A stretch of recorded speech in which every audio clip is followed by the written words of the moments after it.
ऐसा टाइम जहां लोगों का सरवाइव करना ही लाइफ का सबसे बड़ा गोल है। बाकी ट्राइब्स अभी भी रॉ मीट खा रहे हैं और जंगली घास को चबा रहे हैं। वहां मैं अपनी ट्राइब को फ्रेश सूप पीना और रोस्टेड मीट खाना सिखाता हूं। इसके बाद हम फ्लफी राइस भी खाते हैं और ऐसे वेपन्स यूज करते हैं जो अपने टाइम से सेंचुरीज आगे के हैं। ये सब पॉसिबल होता है क्योंकि मैं एडवांस्ड स्पेशल फोर्सेस नॉलेज को इस एंशिएंट ईरा में लेकर आता हूं। मेरी प्रीवियस लाइफ में मैं एक एलीट स्पेशल फोर्सेस ऑपरेटिव था, कोड नेम काय, जिस पर बॉर्डर के पास क्रिमिनल्स को चेस करते वक्त मैं एक क्लिफ से गिर गया था। फिर जब मैं दोबारा आंखें खोलता हूँ तो अपने सामने कई विमेन को देखता हूँ जो मेरे पास में खड़ी होती हैं, लेकिन उसी वक्त मेरे पैर में शार्प पेन फील होता है जो मेरी अटेंशन खींच लेता है, जिस पर सालों का सर्वाइवल नॉलेज यूज करके मैं जल्दी से घाव को डिटरमिन करता हूँ जो एक स्नेक बाइट है। फिर मैं पास पड़ी स्टोन ब्लेड उठाता हूँ, घाव को स्लाइस करता हूँ और एक गर्म ब्रांच को उस पर प्रेस करता हूँ। एक दर्दनाक चीख के बाद मैं वहीं पर गिर जाता हूँ, इस उम्मीद में कि हाई टेम्परेचर मेरे वेनम को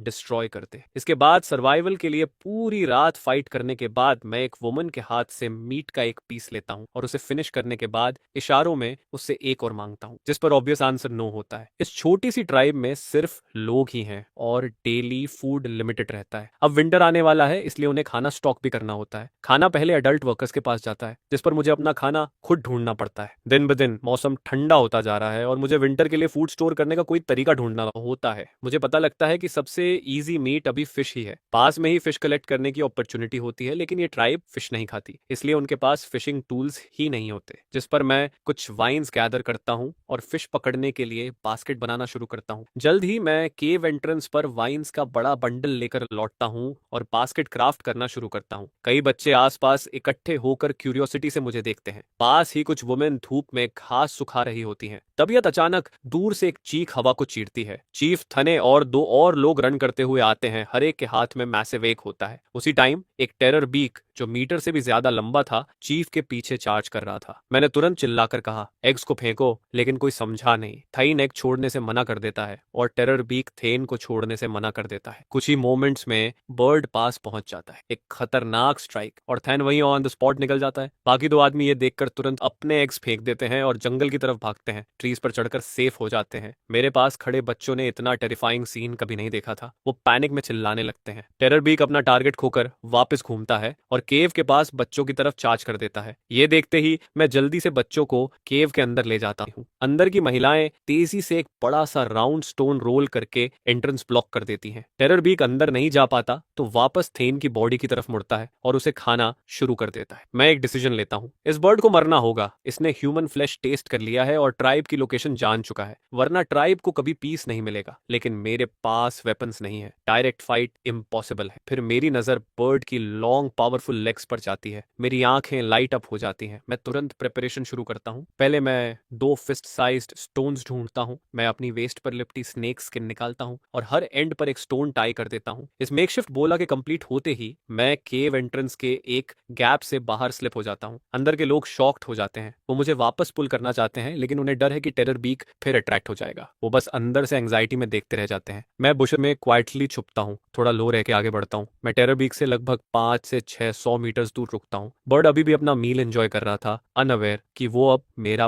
प्रे बन चुका है। मैं स्लोली खड़ा होता हूँ, स्नेक स्किन रोप के मिडिल को ग्रिप करके बोला को रैपिडली स्पिन करता हूँ। दोनों स्टोन्स बाहर जाते हैं और रोप को टाइट कर देते हैं। टेरर बीक मूवमेंट सेंस करता है। वो सिर उठाता है, स्क्रीम करता है और सीधा मेरी तरफ चार्ज कर देता है। वो क्लोजर और क्लोजर आता जाता है। केव एंट्रेंस पर महिलाएं और बच्चे टेरर में चिल्लाने लगते हैं, लेकिन मैं बिल्कुल स्टिल रहता हूँ। जैसे ही टेरर बीक 30 मीटर पर पहुंचता है मैं पोला फेंक देता हूँ। स्पिनिंग वेपन हवा में उड़ता है। जैसे ही वो बर्ड की लॉन्ग लेग्स को कॉन्टैक्ट करता है वो टाइट रैप हो जाता है। टेरर बीक जो पहले से 10 मीटर्स के अंदर था बैलेंस खो देता है और क्रैश डाउन हो जाता है। इसके छोटे विंग्स यूजलेसली फ्लैप करते हैं, वो स्टैंड नहीं कर पाता। केव ड्वेलर्स फ्रीज हो जाते हैं, डिसबिलीफ में उनके माउथ्स खुले रह जाते हैं। मैं तुरंत 2 बच्चों को कॉल करता हूँ कि बर्ड की नेक होल्ड डाउन करें। मैं एक बड़ा स्टोन उठाता हूँ और जोर से स्मैश कर देता हूँ। टेरर बीक के हेड से ब्लड स्प्रे हो जाता है। उसका बॉडी वायलेंट स्ट्रगल करना बंद करता है और फिर पूरी तरह स्टिल हो जाता है। दोनों बच्चे मुझे और वाली आंखों से देखते हैं। मैं स्नेक स्किन को बर्ड की लेग्स से अनटाई करता हूँ, उसे फिर से अपनी वेस्ट पर रैप कर लेता हूँ और दोनों बॉयज को सिग्नल करता हूँ कि मेरे साथ मिलकर टेरर बीक को केव तक ट्रैक करें। अब वो बॉयज पूरी तरह ओबीडियंट है,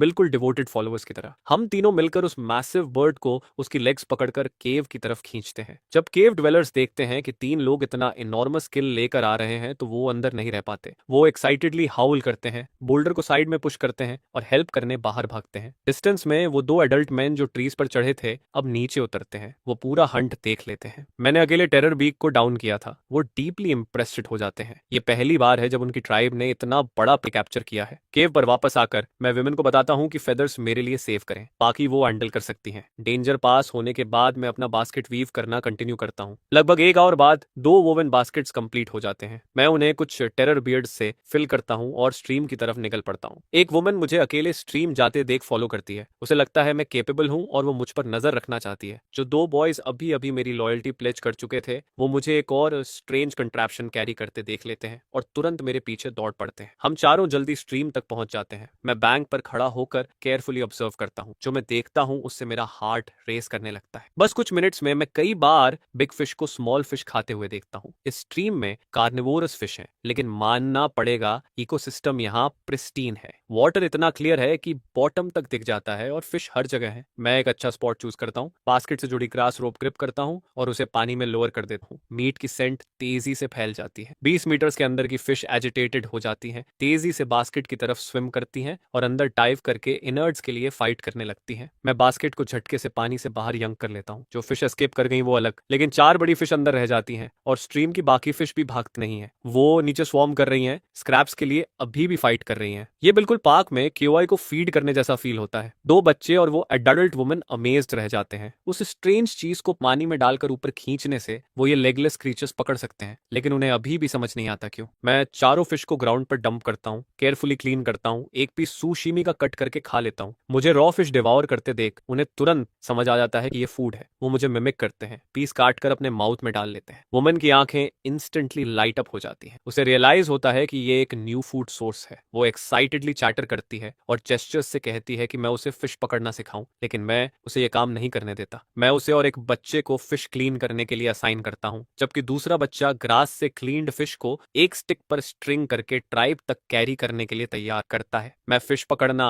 कंटिन्यू करता हूं। अब सारी फिश एक साथ गैदर हो रही हैं। मैं बस बैंक पर क्राउच करके बास्केट से स्कूप करता रहता हूं। ईच स्कूप के साथ अच्छा हॉल आता रहता है। हम चारों पूरा आफ्टरनून काम करते रहते हैं। एंड तक हम 200 से ज्यादा फिश पकड़ लेते हैं, जिसमें लार्जेस्ट करीब 10 पाउंड की होती है। 3 लोग इतना सारा वापस कैरी नहीं कर सकते, जिस पर हम एक चाइल्ड को और हेल्पर्स बुलाने भेजते हैं। फाइनली ग्रुप मिलकर ग्रैंड प्रोसेशन में अपनी कैच को केव की तरफ हॉल करता है। तब तक गैदरिंग और हंटिंग पार्टीज भी वापस आ चुकी होती हैं। प्रॉपर टूल्स न होने की वजह से एडल्ट्स सिर्फ स्मॉल गेम ही पकड़ पाते हैं, जैसे रैबिट्स, वाइल्ड चिकन्स और ऐसे ही। फिर चिल्ड्रन फिश उठाकर आते हैं, प्राउडली हाउलिंग करते हुए, और एडल्ट्स को अपनी कैच दिखाते हैं। चीफ की डेथ की वजह से एडल्ट्स का मूड डाउन था, लेकिन जब वे मेरा हॉल देखते हैं तो इंस्टेंटली चीयर अप हो जाते हैं। फेन की ट्रेजेडी जल्दी ही पीछे छूट जाती है। आज की हार्वेस्ट सॉर्ट करने के बाद सारे ट्राइब मेंबर्स केव के बाहर गैदर होते हैं। एंट्रेंस के सामने क्लियरिंग में लकड़ियों का बड़ा स्टैक लगाया जाता है। फेन का बॉडी उसके ऊपर रखा होता है। एक ओल्ड मैन जिसके हेड पर 2 रैम हॉर्न्स होते हैं फायर लाइट करता है। रोरिक फ्लेम्स जल्दी ही चीफ के बॉडी को कंज्यूम कर लेती हैं। फायर लाइट हर फेस पर डांस करती है। चिल्ड्रन रोस्टिंग मीट की स्मेल फील करते हैं और सलाइवा स्वॉलो करते रहते हैं। उन्हें कोई सैडनेस फील नहीं होती। एडल्ट्स अब न्यू फूड सोर्स मिलने से काम रहते हैं। इसी मौके पर मैं ट्राइब को ऑब्जर्व करता हूँ। ट्राइब में अभी टोटल 52 मेंबर्स होते हैं। 8 एडल्ट मैन, 15 एडल्ट वुमेन और बाकी अलग अलग एज के चिल्ड्रन होते हैं। जिस ओल्ड मैन ने फायर लाइट किया होता है वही ट्राइब का एल्डर है।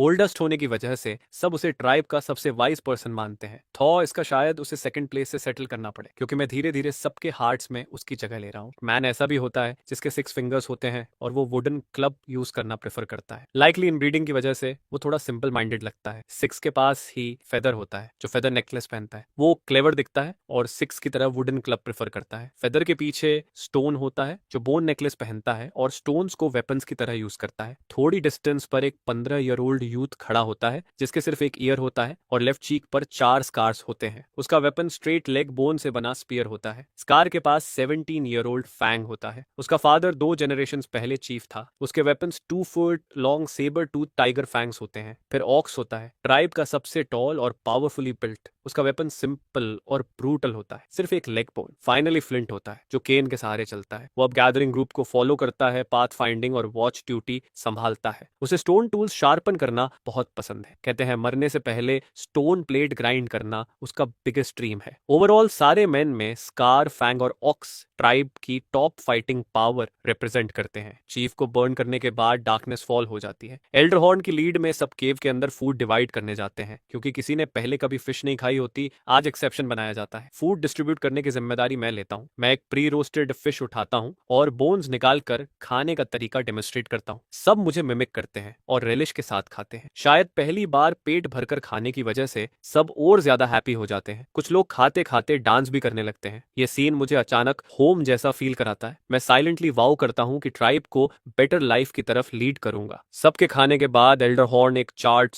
स्टिक लेता है और केव वॉल पर मेरी फिशिंग सीन रिकॉर्ड करता है। मीनवाइल मैं विमेन को बास्केट वीव करना सिखाता हूँ। मैं 2 ग्रास रोप्स ऐड करके उन्हें बैकपैक्स में कन्वर्ट कर देता हूँ। अब उन्हें फ्रूट्स और एनिमल हाइड्स कैरी करने के लिए हाथों की जरूरत नहीं रहती, जिससे गैदरिंग एफिशिएंसी काफी इंप्रूव हो जाती है। विमेन उन्हें इमीडिएटली लव करने लगती हैं, टर्न बाय टर्न पहनकर देखती हैं और उतारने का मन नहीं करता। फाइनली वे डिसाइड करती हैं कि कल और वाइन्स गैदर करेंगी ताकि अपने बैकपैक्स बना सके। ग्रैटिट्यूड दिखाने के लिए गैदरिंग टीम से 2 डियर हाइड्स सेलेक्ट करके मेरे हैंड्स में रख देती हैं। इस मोमेंट से मैं ट्राइब का पहला चाइल्ड बन जाता हूँ जो एनिमल हाइड पहनता है। बट मैं स्टिंजी नहीं होता। मैं एक हाइड रखता हूँ और दूसरी 2 और 3 ईयर ओल्ड चिल्ड्रन की मदर्स को दे देता हूँ ताकि वो अपने किड्स के लिए क्लोथ्स बना सके। चिल्ड्रन का इम्यून सिस्टम वीक होता है और प्रिमिटिव सोसाइटी में मेडिकल केयर न होने की वजह से सिंपल कोल्ड या फीवर भी फेटल हो सकता है। इसलिए एक डियर हाइड एक लाइफ के बराबर होता है। मुझे बिलीव है कि फ्यूचर में अगर मुझे उनकी हेल्प चाहिए होगी तो वे पीछे नहीं हटेंगी। नेक्स्ट मॉर्निंग मैं जल्दी वेकअप करता हूँ। सिंपल मिलिट्री एक्सरसाइजेस के बाद मुझे थर्स्टी फील होता है, लेकिन जब मैं स्टोन बेसिन देखता हूँ जहाँ सब साथ में वाटर ड्रिंक करते हैं तो मैं उससे पी नहीं पाता। वाटर होल्ड करने के लिए वेसल्स बनाने का टाइम आ जाता है। सून ट्राइब मेंबर्स केव से बाहर निकलते हैं चैटरिंग करते हुए, बट आज वे हंट के लिए रश नहीं करते। एल्डर हॉर्न सारे मैन को केव एंट्रेंस के क्लियरिंग में गैदर करता है। लगता है नया चीफ सेलेक्ट होने वाला है। मुझे रियलाइज होता है कि चीफ बनकर ही मैं सबको कमांड कर सकता हूँ, जिस पर मैं सिलेक्शन में ज्वाइन करता हूँ। सिलेक्शन मेथड सिंपल और ब्रूटल होता है। 2 मेन बिना वेपन्स फाइट करते हैं। स्ट्रॉन्गेस्ट नेक्स्ट चीफ बनता है। सून स्कार और ऑक्स विक्टोरियस निकलते हैं। उनकी फाइट देखकर मैं हेल्पलेसली हेड शेक करता हूँ। कोई टेक्निक नहीं होती, सिर्फ ब्रूट स्ट्रेंथ का कॉन्टेस्ट होता है। फिर स्कार और ऑक्स के बीच मैच होता है। 6 फुट 3 का ऑक्स आयरन टावर की तरह खड़ा रहता है। स्कार को अप्रोच समझ नहीं आती, लेकिन वो बैक डाउन नहीं करता। इंस्टेड वो स्क्रीम करता है और फर्स्ट अटैक लॉन्च करता है। लेकिन जैसे ही वो ऑक्स तक पहुंचता है, ऑक्स के मैसिव हैंड्स उसकी शोल्डर्स ग्रैप कर लेते हैं। स्कार रिएक्ट कर पाता उससे पहले ऑक्स उसे कई मीटर्स दूर हल कर देता है। वो थड के साथ ग्राउंड पर क्रैश करता है और कुछ टाइम तक उठ नहीं पाता। ऑक्स एक्साइटेड होकर चेस्ट बीट करता है। ट्राइब मेंबर्स एक्साइटमेंट में शाउट करते हैं और न्यू चीफ को अप्रूव करते हैं। तभी मैं कुछ स्टेप्स में उसके सामने वॉक करके आ जाता हूँ। वे स्टिल मी देखते रहते हैं। ऑक्स मुझे एक किड देखकर चैलेंज करता हुआ देखता है। वो चेस्ट बीट करता है और रोर करता है, लेकिन मैं बैक डाउन नहीं करता। मैं फाइटिंग स्टांस में उसके सामने स्टैंड करता हूँ। ऑक्स मुझे डाउन देखता है। मेरी आईज मुश्किल से उसके चेस्ट तक पहुंचती हैं। उसकी आईज कॉन्फिडेंस और कंटेम्प्ट से भरी होती हैं। वॉचिंग चिल्ड्रन मेरे लिए चीयर करते हैं, हाउलिंग एनकरेजमेंट के साथ। मैं हेजिटेट नहीं करता। मैं ऑक्स की तरफ रश करता हूँ। अपना लेफ्ट फुट उसके स्लाइटली बेंड थाई पर प्लांट करता हूँ और लीप करता हूँ। मेरा राइट नी जोर से ऑक्स के जॉ में ड्राइव करता है। कोई रिएक्ट कर पाए उससे पहले ऑक्स स्ट्रेट डाउन गिरता है, ग्राउंड पर रोल करता है और ग्रोन करता है। ट्राइब मेंबर्स इंस्टेंटली स्टन्ड रह जाते हैं। ऑक्स ट्राइब का स्ट्रॉन्गेस्ट वॉरियर होता है। इवन अगर वो हारता भी तो एक मूव में नहीं, और वो भी एक अंडर एज चाइल्ड से। एल्डर हॉर्न सडनली बहुत एक्साइटेड हो जाता है। एक बेसलेस बट पावरफुल फीलिंग उसके हार्ट में राइज करती है। अनाउंसमेंट करने से पहले ही ट्राइब मेंबर्स मुझे हाई लिफ्ट करके एयर में टॉस करने लगते हैं, न्यू चीफ के बर्थ को सेलिब्रेट करते हुए। जस्ट 2 डेज में मैं ट्राइब के लिए बहुत सारे मिरेकल्स लेकर आया होता हूँ। यही रिजल्ट सब चाहते थे। ऑक्स अब रिकवर कर चुका होता है और क्लियरली कन्विंस्ड नहीं होता। क्राउड की शॉक्ड क्राइज के बीच वो फिर से मेरी तरफ चार्ज करता है। ये देखकर मैं इमीडिएटली फ्लिप डाउन करता हूँ। जैसे ही ऑक्स रीच करता है, मैं उसकी 2 फिंगर्स ग्रैब करता हूँ और फोर्सफुली फॉरवर्ड यंक करता हूँ। फिर साइड स्टेप लेकर उसके पीछे सर्कल करता हूँ और उसके नी के बैक पर जोर से किक करता हूँ। ऑक्स फेस फर्स्ट ग्राउंड पर गिरता है। जितना वो स्ट्रगल करता है उतना पेन बढ़ता जाता है। लेस देन 2 मिनट्स में ऑक्स जैसा पावर हाउस भी मर्सी के लिए बेक करता है। टीयर्स ऑफ स्नॉट उसके फेस से फ्लो कर रहे होते हैं। फाइनली मैं सॉबिंग बिग गाय को रिलीज करता हूँ, अपने हैंड्स डस्ट ऑफ करता हूँ और केव के अंदर वॉक करता हूँ। क्राउड फिर इरप्ट करता है। चिल्ड्रन एक्साइटेडली सेलिब्रेट करते हैं पहली बार किसी अडल्ट को डिफीट करने पर। विमेन डिस्कस करती हैं कि वाइन्स कहाँ देखी थी और प्लान करती हैं कि टुनाइट मुझसे और बैकपैक्स वीव करना सीखेंगी। एल्डर हॉर्न कॉम्प्लेक्स एक्सप्रेशन के साथ केव को स्टेयर करता है, डीप थॉट में लॉस्ट। उसी मोमेंट मैं कंप्लीटली न्यू लुक में बाहर इमर्ज करता हूँ। मैं सिंपल डियर हाइट पहनता हूँ, मेरी jet black hair snake skin की स्ट्रिप से टाइट होती है। मैं क्लीन, शार्प और केपेबल दिखता हूँ। ये मेरा केयरफुली कंसिडर्ड न्यू स्टाइल होता है। कहते हैं ये अपीयरेंस एंशिएंट टाइम से चली आ रही है। अर्ली फार्मर्स अपने हेयर को बाइंड करना शुरू करते हैं क्योंकि लूज हेयर फील्ड वर्क में इनकन्वीनियंट होता है। ये एग्रीकल्चरल सिविलाइजेशन का एक इंपॉर्टेंट सिंबल बन जाता है। ट्राइब की स्टार स्ट्रक केजेस के बीच मैं क्राउड में वॉक करता हूँ और आज के टास्क असाइन करना शुरू करता हूँ। सबसे पहले मैं गैदरिंग टीम को रीऑर्गेनाइज करता हूँ। ट्राइब में अब 15 अडल्ट वुमेन होती हैं, उनमें से 6 प्रेग्नेंट होती हैं। रिमेनिंग 9 वुमेन प्लस फ्लिंट मिलाकर टोटल 10 लोग बनते हैं, लेकिन आज मैं सिर्फ 8 वीमेन को गैदरिंग के लिए भेजता हूँ। अब जब उनके पास बैकपैक्स हैं, उन्हें प्रोटेक्शन के लिए फ्लिंट की जरूरत नहीं रहती। ईच वुमन सेल्फ डिफेंस के लिए एक स्टिक कैरी कर सकती है। 6 प्रेग्नेंट वुमेन पीछे रुकती हैं, होम को वॉच करने और 2 और 3 ईयर ओल्ड बच्चों की केयर के लिए। ओल्डर चिल्ड्रन ग्रास गैदर करते हैं। रिमेनिंग वुमन 2 बॉयज को लेकर स्ट्रीम पर फिश कैच करने जाती है। अब हर किसी के पास काम होता है, लेकिन फ्लिंट को कोई असाइनमेंट नहीं मिला होता। वह थोड़ा डिजेक्टेड फील करता है। इस आदमी ने अपनी पूरी लाइफ स्टोन प्लेट ग्राइंड करने का वाव लिया होता है। मैं प्लान करता हूँ कि उससे पॉटरी बनवाऊं, लेकिन पॉटरी मेकिंग सिंपल नहीं होती, इसमें काफी प्रिपरेशन लगती है। इसलिए फिलहाल मैं उसे एक और काम असाइन करता हूँ। कल की फिश अभी ड्राइड नहीं हुई होती। सॉल्ट के बिना इस वेदर में वे जल्दी रॉट हो जाती हैं। स्मोक क्यूरिंग उन्हें सालों तक प्रिजर्व कर सकता है, जिस पर मैं फ्लिंट को प्रोसेस डेमोन्स्ट्रेट करता हूँ और फिर सारा काम उसी को सौंप देता हूँ। मीनवाइल मैं केव के सामने एक फ्लैट एरिया ढूंढता हूँ और किलन बनाने के लिए पिट टिक करना शुरू करता हूँ। किलन के 3 लेवल्स होते हैं, बॉटम ऐश रिमूवल और एयर फ्लो के लिए, मिडिल फायरवुड डालने के लिए और टॉप पॉटरी रखने के लिए होता है। 3 से 4 आवर्स के काम के बाद किलन फाइनली बन जाता है, लेकिन वेट किलन यूज नहीं किया जा सकता। मैं कल फिशिंग ट्रिप वाले 2 बॉयज को बुलाता हूँ और उन्हें हर लेवल में फायरवुड स्टैक करने को कहता हूँ ताकि बर्न किया जा सके। आफ्टरनून तक ये रेडी हो जाता है। सारे काम असाइन करने के बाद मैं पर्सनली स्ट्रीम पर क्ले सेलेक्ट करने जाता हूँ। मैं एक स्मूथ फ्लैट पेबल ढूंढता हूँ जिसे वर्क सरफेस की तरह यूज करता हूँ। क्ले को पाउंडिंग और नीडिंग करने के बाद मैं उसे शेप करता हूँ। जल्दी ही पहला स्मॉल वाटर जार बन जाता है, बॉटम से नैरो और टॉप से वाइड। सेम मेथड फॉलो करके मैं 3 और बनाता हूँ और उन्हें केव के पास ड्राई होने के लिए रख देता हूँ। इसके बाद सेवरल 2 हैंडल्ड कुकिंग पॉट्स बनते हैं, डजन्स ऑफ क्ले बोल्स और कुछ स्मॉल यूटेंसिल्स। ये आइटम्स ब्यूटीफुल होने जरूरी नहीं होते, बस फंक्शनल होने चाहिए। मुझे अभी भी श्योर नहीं होता कि फायरिंग के बाद कितने सर्वाइव करेंगे। जब आफ्टरनून आधी गुजर जाती है, मैं सारे हाफ ड्राइड पीसेस को किलन में रख देता हूँ। 2 बॉयज और फ्लिंट पास खड़े होकर इंटेंटली वॉच करते हैं। न्यू चीफ ने एक ही दिन में इतने क्ले वेसेस बनाए होते हैं, उन्हें नहीं पता कि ये वर्क करेंगे या नहीं। मैं उन्हें इग्नोर करता हूँ। मैं फायर पिट के पास बैठता हूँ, प्लेंटी फायरवुड ऐड करता हूँ और इवनिंग तक वहीं रहता हूँ। गैदरिंग और हंटिंग पर गए ट्राइब मेंबर्स एक एक करके रिटर्न करते हैं। विमेन की हार्वेस्ट अबंडेंट होती है। बैकपैक्स वाइल्ड फ्रूट्स और वाइन्स के लार्ज बंडल्स से फिल्ड होते हैं क्लियरली, और बैकपैक्स बनाने का प्लान होता है। मेन की कैच भी आज अच्छी होती है। 2 लार्ज बर्ड्स जो टर्किस जैसे दिखते हैं, कुछ एक्सा एंड सेवरल ग्राउंड हॉक्स आते हैं। इसमें आज की 100 प्लस फिश ऐड हो जाती है। ट्राइब की टोटल हार्वेस्ट काफी सब्सटैंटियल होती है। आज जो फूड नहीं खाया जाता वह स्टोर किया जा सकता है। प्रेग्नेंट वुमेन जो सून गिव बर्थ करने वाली होती हैं, उनके लिए प्लेंटी फूड होगा। जब क्ले बोल्स वाइट टर्न करने लगते हैं, मैं फायरवुड डालना बंद कर देता हूँ। फायर को नेचुरली डाई और ओवरनाइट कूल होने देता हूँ। टुमारो मॉर्निंग किल ओपन किया जा सकता है। पूरे दिन की लेबर के बाद ट्राइब मेंबर्स एग्जॉस्टेड होते हैं, लेकिन कैंप फायर के अराउंड गैदर होने पर हर फेस पर हैप्पी स्माइल होती है। No more hunger. सबसे इंपॉर्टेंट, मैंने 2 लार्ज बर्ड्स को क्ले बेक्ड चिकन में कन्वर्ट कर दिया होता है। उन्होंने कभी इतना डिलिशियस फूड टेस्ट नहीं किया होता, बट मुझे एपेटाइट फील नहीं होती। फूड में बस थोड़ा सा कोर्स सॉल्ट होता है जो बेरली टेस्ट होता है। सॉल्ट अभी बहुत प्रेशियस होता है। कहते हैं ये किसी दूसरी ट्राइब से ट्रेड होकर आया है। मैं माइंड में कैलकुलेशन करता रहता हूँ, क्या मैं पॉटरी ट्रेड करके ज्यादा सॉल्ट ला सकता हूँ। सबके खाने के बाद विमेन केव के अंदर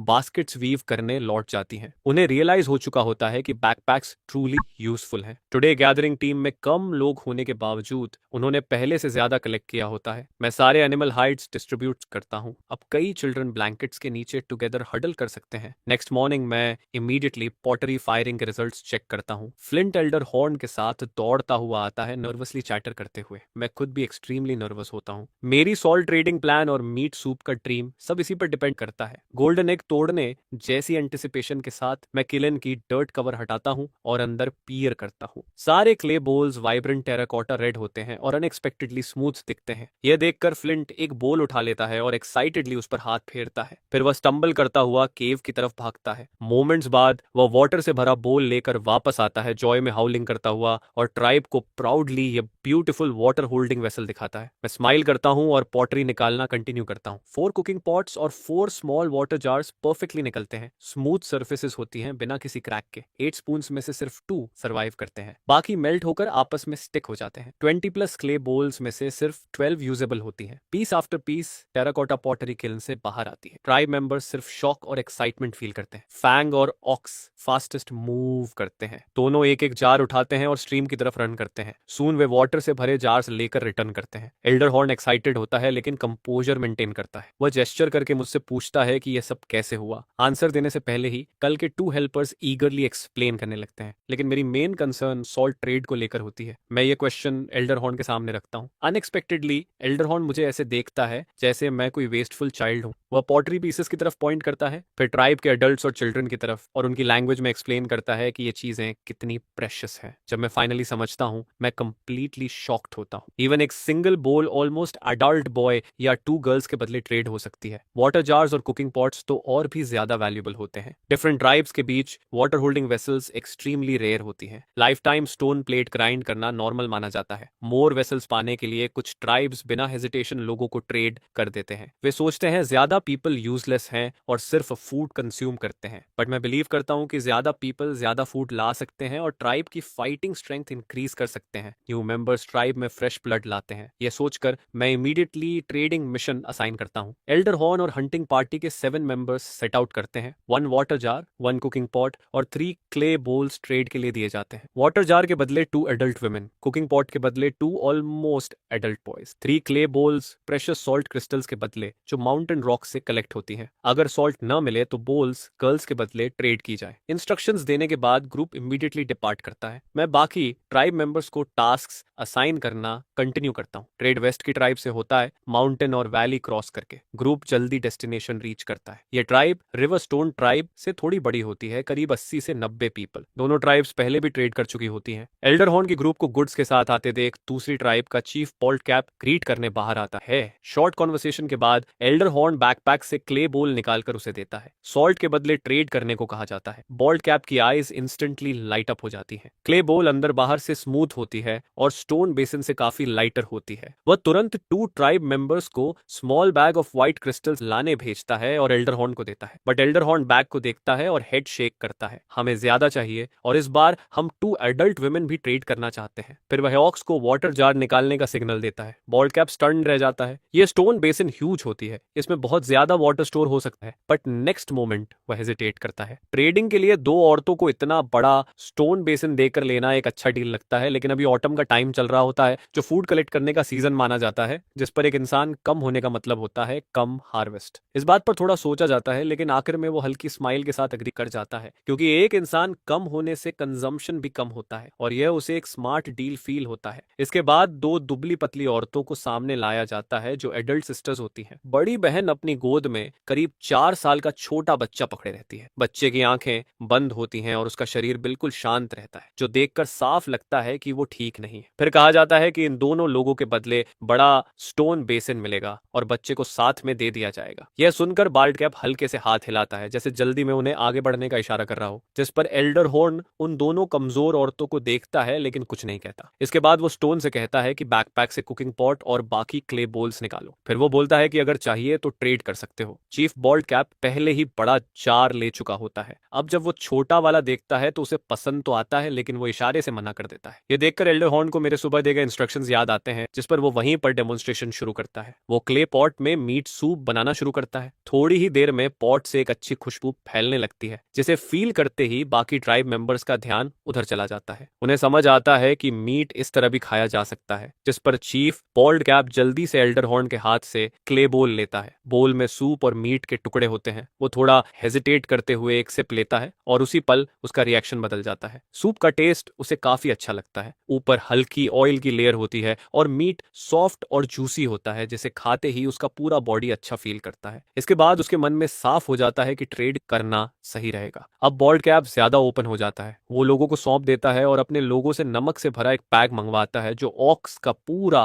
पैक भर देता है। यह देखकर एल्डर हॉर्न संतोष में सिर हिलाता है। इसके बाद ग्रुप वापसी के सफर पर निकल पड़ता है। वो 7 लोगों के साथ आए थे और अब 9 नए लोगों के साथ लौटते हैं, यानी कुल 16 लोग। यह रिजल्ट एक पूरे दिन की हंटिंग से भी बेहतर होता है। ग्रुप जल्दी चलते हुए शाम के आसपास रिवरस्टोन ट्राइब पहुंचता है, लेकिन जैसे ही नए आए लोग केव एंट्रेंस की क्लियरिंग में पहुंचते हैं, सब हैरान रह जाते हैं, क्योंकि केव एंट्रेंस पर 4 वाटर जार्स, 4 पॉट्स और पोल्स का एक बड़ा स्टैक रखा होता है, जो फ्लिंट ने उसी दिन बनाया होता है। फ्लिंट पॉटरी को देखते हुए हल्की मुस्कान के साथ खड़ा रहता है। यह उसके लिए एक बहुत खास दिन होता है। क्लियरिंग के दूसरे हिस्से में कई बड़ी फिश सूखने के लिए टंगी होती हैं। पास खड़ी औरतें इसे देखकर खुश नजर आती हैं। यह सब फूड है और अब वो खुद भी इसे इकट्ठा कर सकती हैं। यह सब देखकर नए आए एडल्ट्स और बच्चे खास तौर पर हैरान होते हैं। जहां एक स्टोन बेसिन के बदले 2 एडल्ट्स मिल सकते हैं, वहीं इस ट्राइब के पास इतने सारे बर्तन और फूड होता है। उन्हें लगता है कि इस ट्राइब में आना सही फैसला रहा। इसके बाद एल्डर हॉर्न लोगों को मेरे पास लाता है। 8 लोग और एक बच्चा। मैं सबको ध्यान से देखता हूँ। सब काफी कमजोर दिखते हैं, लेकिन ट्राइब के पास फूड की कोई कमी नहीं होती। एक विंटर में उनकी हालत बेहतर हो सकती है। फिर मैं उस औरत के सामने रुकता हूँ जो बच्चे को पकड़े रहती है। बच्चा शांत रहता है और उसका चेहरा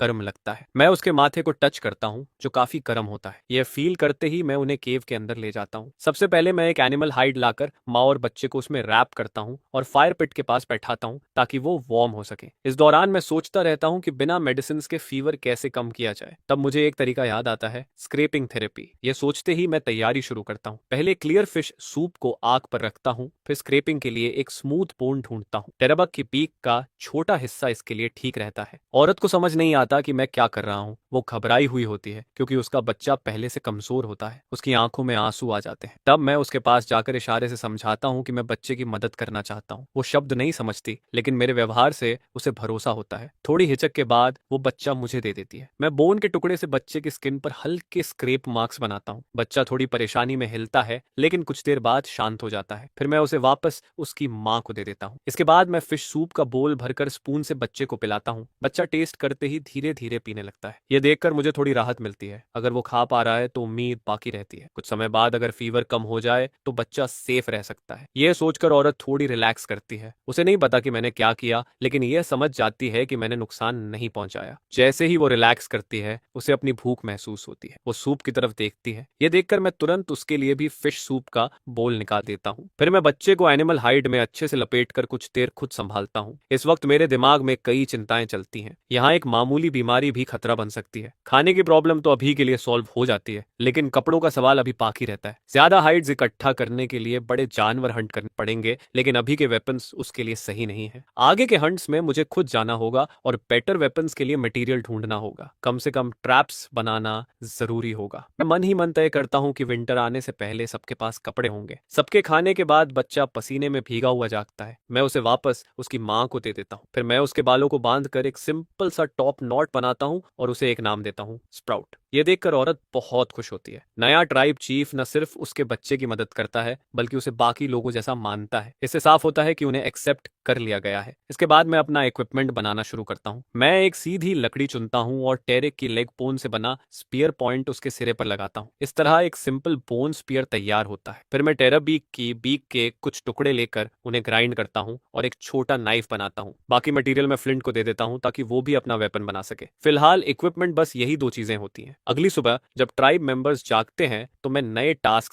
असाइन करता हूँ। फ्लिंट पॉटरी बनाता रहता है, ताकि हर किसी के पास बोल हो सके। अडल्ट वुमेन 2 टीम्स में बंट जाती हैं, एक वाइल्ड फ्रूट्स कलेक्ट करने के लिए और दूसरी फिश पकड़ने के लिए। बाकी बच्चे पास रहकर हेल्प करते हैं। हंट को मैं खुद लीड करता हूँ। हंटिंग पार्टी में मेरे साथ चर्प और स्किप और नए आए ब्रदर्स रीड और ब्रुक होते हैं। कुल मिलाकर 11 लोग बनते हैं। सूरज निकलते ही हम फॉरेस्ट की तरफ बढ़ते हैं। फॉरेस्ट में पहुंचते ही हंटिंग पार्टी फैल जाती है। हर अडल्ट अलग अलग हंट करता है। मैं अपने अपने 4 यंग फॉलोअर्स को साथ रखता हूँ जो बैकपैक्स और ग्रास रोप कैरी करते हैं। इस फॉरेस्ट के ज्यादातर ट्रीज पर नट्स होते हैं। पेड़ काफी ऊंचे और मोटे होते हैं जिनके साथ मैं कुछ नहीं कर पाता। जमीन पर नट्स बिखरे रहते हैं। दूर कुछ बड़े बर्ड्स जमीन पर फूड ढूंढते दिखते हैं, लेकिन इस रूट पर मैं सिर्फ ऑब्जर्व करता हूँ। मैं किसी एनिमल पर अटैक नहीं करता क्योंकि एक अच्छे हंटर के लिए पहले एरिया को समझना जरूरी होता है। कुछ देर बाद मुझे वाइल्ड बोर के ट्रैक्स मिलते हैं। फुटप्रिंट्स देखकर लगता है कि ये ग्रुप में होते हैं और उनकी गहराई देखकर वेट काफी ज्यादा फील होता है। मैं सावधानी से उसी डायरेक्शन में आगे बढ़ता हूँ। आखिरकार जब मैं एक रिज पार करता हूँ तो मेरी आंखें चमक उठती हैं। सामने वैली में एक साफ स्ट्रीम बहती दिखती है। वेस्ट की तरफ डेंस रीड्स होते हैं और वहां कई थंडर बार्स पानी पीते नजर आते हैं, जो साफ दिखाता है कि ये एक पूरा फैमिली ग्रुप है। मैन मेल शायद करीब 1500 पाउंड का होता है। उसके पीछे 3 फीमेल और 1 दर्जन से ज्यादा छोटे पिगलेट्स चलते हैं जो डोमेस्टिक पिग्स जितने साइज के होते हैं। ऐसे में सीधे चार्ज करना मतलब सीधा सुसाइड होता है, जिस पर मुझे ट्रैप सेट करने का प्लान बनाना पड़ता है। मैं क्वाइटली पीछे हटता हूँ, जमीन के काफी करीब रहते हुए फॉरेस्ट की तरफ वापस जाता हूँ। मेरे यंग फॉलोअर्स पूरी तरह टेरिफाइड होते हैं क्योंकि उन्होंने कभी इतना बड़ा प्रे नहीं देखा होता है। मैं उन पर बिल्कुल रिलाई नहीं करता और अकेले ही ट्रैप्स सेट करना शुरू करता हूँ। ग्रास रोप और बोर्ड ट्रैक्स का इस्तेमाल करके मैं कई फिगर 6 स्नेयर्स बनाता हूँ जिनका दूसरा सिरा सीधे बड़े ट्रीज से बांध देता हूँ। जैसे ही कोई हूफ उसमें फंसता है, स्नेयर अपने आप टाइट होने लगता है और जितना ज्यादा वो स्ट्रगल करता है उतना ही टाइट होता जाता है। सेफ्टी के लिए मैं बच्चों को ट्रीज पर चढ़ा देता हूँ। अब बस मुझे बोर हर्ट को वापस इसी डायरेक्शन में मोड़ना होता है। इसके बाद मैं क्वाइटली स्ट्रीम के दूसरी साइड घूमता हूँ, खुद को मड से कवर करता हूँ, 2 ब्रांचेस हाथ में उठाता हूँ और अचानक बुशेस के पीछे से जोर से चिल्लाते हुए बाहर कूदता हूँ। बोर हर्ट ने ऐसा क्रीचर पहले कभी नहीं देखा होता है जिस पर वो तुरंत फॉरेस्ट की तरफ भागते हैं। मैं पीछे से दौड़ते हुए चिल्लाता रहता हूँ। थोड़ी ही देर में आगे से एगनाइज्ड स्क्वील सुनाई देने लगती हैं। जब मैं ट्रैप एरिया तक पहुंचता हूँ तो लीड मेल और एक एडल्ट फीमेल जमीन पर गिरे होते हैं। ग्रास रोप ज्यादा देर तक होल्ड नहीं कर पाएगा। यह देखकर मैं केयरफुली बोन स्पीयर लेकर आगे बढ़ता हूँ। परफेक्ट टाइमिंग के साथ मैं उसका मुंह खुला देखते ही स्पीयर को पूरी ताकत से अंदर थ्रस्ट करता हूँ। शार्प बोन स्पीयर सीधे उसकी गर्दन के पीछे तक पियर्स कर जाता है और ब्लड ऐसे स्प्रे करता है जैसे फ्री बह रहा हो। कुछ ही मोमेंट्स में 1500 पाउंड का बीस्ट कोलैप्स कर जाता है और उसका बॉडी कभी कभी ट्विच करता रहता है। तब जाकर मैं एक लंबी राहत की सांस लेता हूँ। लेकिन इसके तुरंत बाद एक प्रॉब्लम सामने आती है। 5 बच्चे इस मैसिव बोर को वापस कैसे लेकर जाएंगे? पास में स्ट्रगल कर रहे एसए को देखकर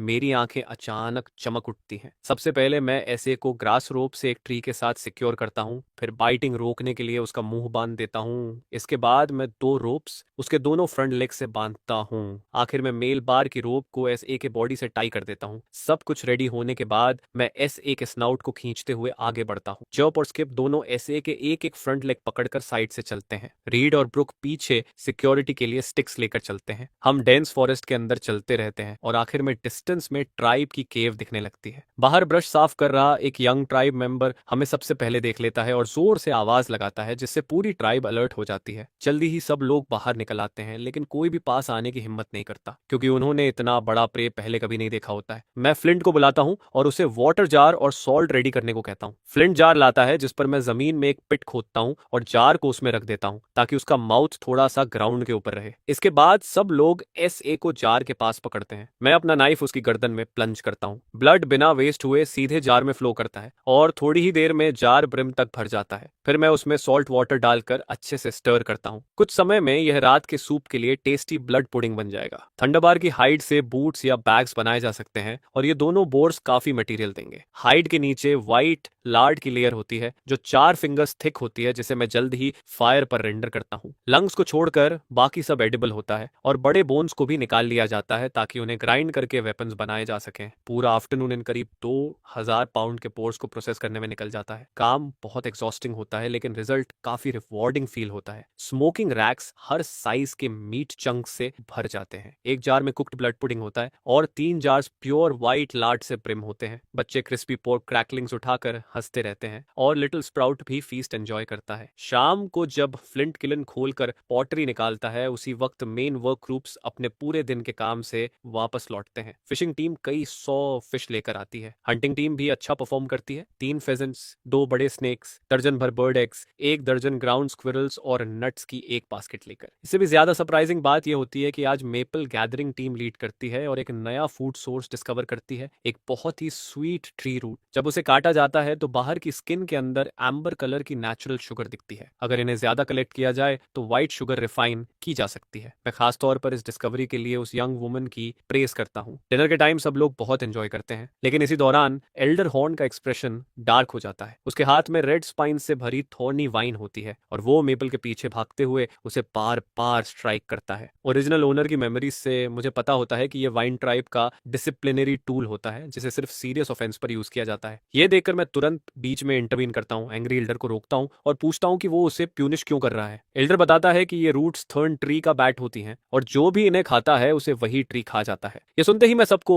रूट्स खाना तुरंत स्टॉप करने को कहता हूँ। ऐसा इसलिए नहीं कि मैं एल्डर की बात पर पूरी तरह बिलीव करता हूँ, बल्कि इसलिए कि मुझे डर होता है कि ये रूट्स पॉइजनस या एडिक्टिव हो सकती हैं। इस इंसिडेंट की वजह से मैं पूरी रात अलर्ट रहता हूँ और अपने बॉडी में किसी भी चेंज को केयरफुली मॉनिटर करता हूँ। लकी कुछ भी नहीं होता। सुबह डे लाइट आने पर लोग बाहर निकलते हैं और मैं दिन के काम ऑर्गेनाइज करना शुरू करता हूँ। सब कुछ नॉर्मली चलता है, बस एक चेंज होता है। स्प्राउट और उसकी माँ फिशिंग टीम के साथ जाते हैं और मैं 4 यंगर बॉयज को गैदरिंग टीम के साथ ले जाता हूँ। मेरा एम उस थॉर्न ट्री को इन्वेस्टिगेट करना होता है जिसका मेंशन एल्डर हॉर्न ने किया था। ट्री की लोकेशन केव के पीछे पहाड़ के अंदर गहराई में होती है। इस माउंटेन पर टॉल ट्रीज कम होते हैं, लेकिन श्रब्स बहुत डेंस होते हैं और फ्रूट ट्रीज काफी होते हैं। रास्ते में मुझे एक एक्साइटिंग डिस्कवरी होती है, वही चिली पेपर्स जिनकी मुझे काफी टाइम से तलाश थी। ब्राइट रेड पैच श्रब्स के बीच छिपा होता है। ट्राइब मेंबर्स इन्हें नहीं खाते क्योंकि इनका बहुत स्पाइसी टेस्ट उन्हें लगता है कि ये एडिबल नहीं है। मैं तुरंत अपने 4 कंपेनियंस को इंस्ट्रक्शन देता हूँ कि आज सिर्फ चिली पेपर्स हार्वेस्ट करो। इसके बाद मैं गैदरिंग टीम के साथ आगे बढ़ता हूँ। एक रिज क्रॉस करने के बाद सामने एक बेसिन दिखाई देता है। चारों तरफ ग्रीनिश टिंट वाली एनिमल बोन्स बिखरी होती हैं जो मांस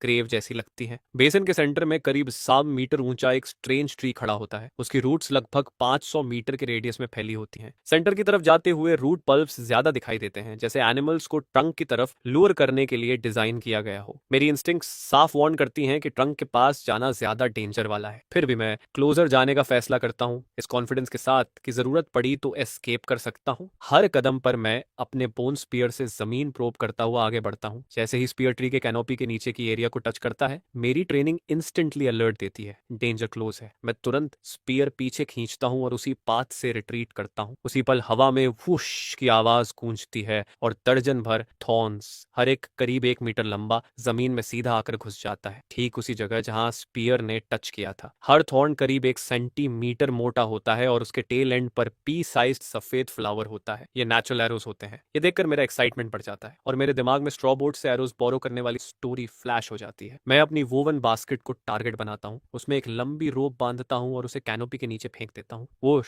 वोश वोश, और तुरंत दर्जन भर थॉर्न्स बास्केट में एम्बेड हो जाते हैं। इस प्रोसेस को रिपीट करके मैं जल्दी ही डेविल थॉर्न्स के 2 बड़े बंडल्स कलेक्ट कर लेता हूँ। जाने से पहले मैं औरतों को इंस्ट्रक्ट करता हूँ कि रूट्स एडिबल हैं, लेकिन सिर्फ आउटर एरिया से ही कलेक्ट करनी है। वापसी के रास्ते में मैं फॉरेस्ट से थॉर्न ट्री के करीब 100 सैपलिंग्स कलेक्ट करता हूँ। ये सैपलिंग्स करीब 3 सेंटीमीटर मोटी और बिल्कुल स्ट्रेट होती हैं, जो स्पीयर्स के लिए परफेक्ट मटेरियल बनती हैं। मैं अपने 4 कंपेनियंस को चिली पेपर्स से बुलाता हूँ और हम पांचों मिलकर ये सैपलिंग्स उठाकर ट्राइब वापस आते हैं। ट्राइब पहुंचते ही बच्चे क्यूरियस होकर मेरे आसपास इकट्ठा हो जाते हैं और जो मैं लाया हूं उसे देखते हैं, लेकिन प्रेग्नेंट वुमेन की नजर में ये सारी चीजें फिलहाल यूजलेस लगती हैं। पेपर्स एडिबल नहीं होते और स्टिक्स भी इतनी मोटी नहीं होती कि किसी प्रे को मार सके, लेकिन फिर भी इससे मेरा एंथुजियाज्म बिल्कुल भी कम नहीं होता। बचे हुए टाइम में मैं पूरा फोकस अपने इक्विपमेंट अपग्रेड करने में लगाता हूँ। पील्ड डेविल थॉर्न्स की टेक्सचर काफी फाइन और हार्ड होती है और उनका डायमीटर सिगरेट जैसा होता है। अगर इन्हें एरोज में बनाया जाए तो ये हेवी एरोज बनते हैं। इससे रेंज थोड़ी अफेक्ट होती है, लेकिन इनकी पेनिट्रेटिंग पावर काफी फॉर्मिडेबल फील होती है। 3 मिलीमीटर थिक सप्लिंग्स अपनी हार्डवुड की वजह से सीधे यूज नहीं हो सकते, इसलिए उनकी सरफेस को पहले कार्बनाइज करना पड़ता है और फिर शार्प पॉइंट में शेप देना पड़ता है। ऐसा करने के बाद ये हंटिंग के लिए डेफिनेटली अच्छे से काम करते हैं। नेचुरली स्पीयर टिप्स शार्पन करने का काम चारों यंगर बॉयज को दिया जाता है। धीरे धीरे ट्राइब का हर मेंबर इन नए व्हाइट शाफ्ट स्पीयर से इक्विप्ड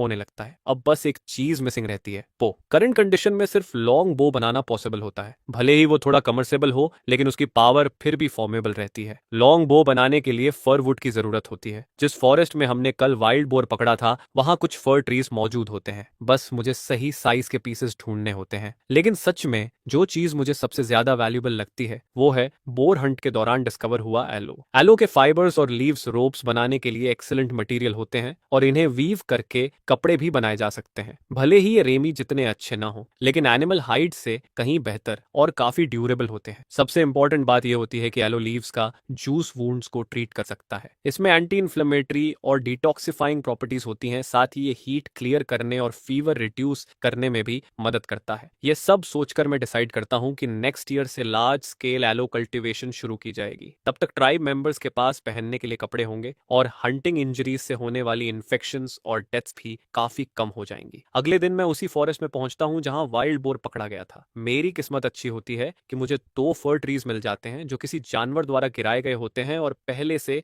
एयर ड्राइड होते हैं। ये बो बनाने के लिए परफेक्ट होते हैं। पूरा एक दिन स्टोन एक्सेस और स्टोन नाइव्स प्रिपेयर करने में निकल जाता है। फिर चॉपिंग और कार्विंग के बाद आखिरकार एक 5 फुट लंबा बो शेप लेना शुरू करता है। इसके बाद एक और पूरा दिन केयरफुल एडजस्टिंग और पॉलिशिंग में लगता है। तब जाकर बो कंप्लीट होता है। बो स्ट्रिंग सिजल फाइबर्स को ट्विस्ट करके बनाई जाती है। सारे एरोज रेडीमेड डेविल थॉर्न से बनते हैं और फ्लेचिंग के लिए टेरर बी के ब्लू ग्रीन फेदर्स यूज किए जाते हैं। मैं एक ही बार में 200 से ज्यादा एरोज बना लेता हूँ। 2 दिन बाद मैं क्लियरिंग में ट्राइब के सभी मेंबर्स को गैदर करता हूँ। 30 मीटर दूर ग्रास का एक टारगेट खड़ा होता है जिस पर आज पकड़े गए कई ग्राउंड स्क्विरल्स लटके होते हैं। सबसे पहले मैं थ्रोइंग स्पीयर का डेमोन्स्ट्रेशन देता हूँ और 30 मीटर से टारगेट को पियर्स करता हूँ। इसके बाद क्लोज रेंज स्पीयर कॉम्बैट दिखाता हूँ। ट्राइब मेंबर्स इसे बड़ी एक्साइटमेंट के साथ देखते हैं। अब उन्हें रियलाइज होता है कि पिछले कुछ दिनों से बहुत छोटे बच्चों को छोड़कर मैं लगातार वेपन्स बना रहा था। इसके बाद मैं हर ट्राइब मेंबर को एक स्पीयर डिस्ट्रीब्यूट करता हूँ। हंटिंग टीम के मेंबर्स को 3 स्पीयर्स मिलते हैं, 2 थ्रोइंग के लिए और 1 क्लोज कॉम्बैट के लिए। एडोलेसेंस बच्चों को रोज स्पीयर थ्रोइंग प्रैक्टिस करनी होती है, ग्रास क्लियरिंग और खेलने के साथ साथ। व्हाइट शार्प स्पीयर्स देखने में काफी इंप्रेसिव लगते हैं। ट्राइब मेंबर्स इन नए वेपन्स को बहुत चेरिश करते हैं। स्टोन्स फेंकने के अलावा यही उनका एकमात्र रेंज्ड अटैक ऑप्शन होता है। इसके बाद मैं बो और एरोज का डेमोन्स्ट्रेशन देता हूँ। करीब 100 पेसेस की दूरी से मैं लगातार 5 एरोज शूट करता हूँ और सारे एरोज ग्राउंड स्क्विरल्स को हिट करते हैं। यह देखकर सब लोग अमेज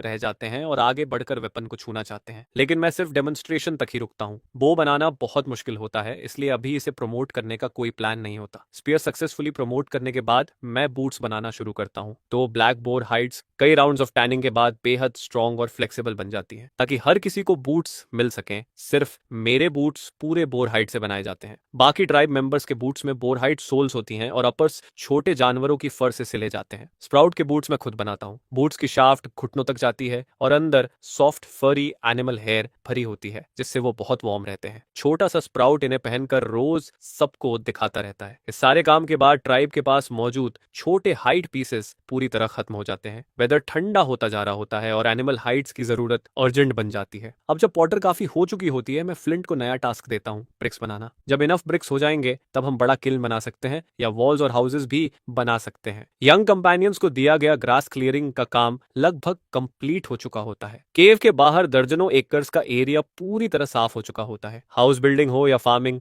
जमीन रेडी होती है, बस अभी सूटेबल सीड्स की कमी होती है। फिलहाल हम सिर्फ चिली पेपर्स ही प्लांट कर सकते हैं। च्योल एक पेरेनियल प्लांट होता है। मैं प्लान करता हूँ कि इसे बैक माउंटेन पर लगाया जाए और साल में एक बार हार्वेस्ट किया जाए। इन लॉन्ग टर्म टास्क को अरेंज करने के बाद मैं डिसाइड करता हूँ कि अब और दूर ट्रैवल करके लार्ज हर्बीवोर्स की तलाश की जाए। जर्नी के लिए जरूरी सारा इक्विपमेंट ऑलरेडी प्रिपेयर किया जा चुका होता है, वेपन्स, फूड और सप्लाईज। ट्राइब मेंबर्स को ब्रीफ करने के बाद मैं अपना वोवन बास्केट उठाता हूँ और निकल पड़ता हूँ। एल्डरहॉर्न के फेस पर डीप कंसर्न साफ दिखता है। उसने कभी किसी को केव के बाहर रात सर्वाइव करते नहीं देखा होता है। हर्बीवोर्स आमतौर पर ग्रास लैंड्स में रहते हैं, इसलिए सबसे पहले मुझे इस एंडलेस फॉरेस्ट से बाहर निकलना होता है। पूरी सुबह चलने के बाद ट्रीज धीरे धीरे छोटे होने लगते हैं। यह देखकर मुझे अच्छा लगता है क्योंकि ये साइन होता है कि फॉरेस्ट खत्म होने वाला है। मॉर्निंग की जर्नी मुझे बहुत थर्स्टी कर देती है। मैं एक रिवर के पास पहुंचता हूँ और पानी पीने के लिए झुकता हूँ। जैसे ही मैं क्ले बोल निकालकर पानी भरने लगता हूँ, रिवर की शांत सरफेस अचानक इरप्ट हो जाती है। एक मैसिव क्रीचर बाहर निकलता है। उसके खुले हुए मुंह में सेरेटेड टीथ दिखाई देते हैं और वो सीधा मुझ पर अटैक करता है। मैं तुरंत मुड़ता हूँ और वाटर बीस्ट मेरे वोवन बास्केट को काट लेता है। उसका मुंह बास्केट में फंस जाता है। वो ना तो उसे थूक पाता है और ना ही काट पाता है, बस वो अपना सिर जोर जोर से हिलाने लगता है। मैं पानी में घसीटा जाता हूँ, कभी लेफ्ट कभी राइट। इस क्रिटिकल मोमेंट में मैं स्ट्रगल करते हुए अपने पूट से बर्ड बीक टैगर निकालता हूँ और बास्केट की एक स्ट्रैप काट काट देता हूँ। इससे मुझे घूमने का मौका मिलता है। एक हाथ से मैं बाकी स्ट्रैप को पकड़ता हूँ और दूसरे हाथ से डैगर पकड़कर वाटर बीस्ट के सिर पर बार बार स्टैप करता हूँ। बीस्ट और ज्यादा वायलेंटली थ्रैश करने लगता है, मुझे पानी से ऊपर उछालता है, फिर जोर से पटक देता है और पानी में घसीटता रहता है। मैं खुद को उसके सिर पर पलट लेता हूँ और ब्लेड को पूरी ताकत से उसकी दोनों आंखों में घुसा देता हूँ। ब्लड और ब्रेन मैटर मिलकर आंखों से बाहर निकलता है और पानी का बड़ा हिस्सा लाल हो जाता है। धीरे धीरे बीस्ट की ताकत खत्म होने लगती है और आखिर में बस हल्की ट्विचिंग रह जाती है। मैं थक कर ऑपोजिट शोर तक तैरता हूँ। थोड़ा रेस्ट लेने के बाद वाटर बीस्ट पूरी तरह मर जाता है और रिवर की सरफेस पर बेली अप फ्लोटिंग रहता है। उसका मुंह अब भी मेरे वोवन बास्केट में फंसा रहता है। मैं एक स्ट्रॉन्ग वाइन ढूंढता हूँ, उसे बीस्ट की आंखों के थ्रू डालता हूँ और पूरी ताकत से उसे शोर पर खींच लाता हूँ। तब जाकर मुझे उसे ध्यान से देखने का टाइम मिलता है। वो असल में एक फिश होती है, करीब 5 मीटर लंबी। रेस्ट के बाद मैं स्टोन एक्स उठाता हूँ और फिश के प्लेट लाइक ट्रायंगुलर टीथ निकालना शुरू करता हूँ। हर एक टूथ बच्चे की हथेली जितना बड़ा होता है और ऐसे 50 से ज्यादा होते हैं। सारे टीथ निकालने के बाद मैं अपना बास्केट वापस निकालता हूँ और सामान चेक करता हूँ। लकीली फायर कीपर गीला नहीं होता। कुछ आइटम्स को हल्का डैमेज होता है लेकिन वो यूजेबल रहते हैं। जैसे ही मैं कपड़े सुखाने के लिए फायर जलाने का सोचता हूँ, फॉरेस्ट की तरफ से अचानक फुटस्टेप्स सुनाई देते हैं। मुड़कर देखने पर एक पेल स्किन्ड वुमन और एक छोटी लड़की मुझे डर के साथ घूरती हुई दिखती है। अचानक दोनों चिल्लाती हैं और भाग जाती हैं और जमीन पर एक राउंड चीज गिरा जाती है। मैं पास जाकर देखता हूँ। वो एक वुडन बकेट होती है जो सॉलिड लॉक को हॉलो करके बनाई गई होती है। लुक से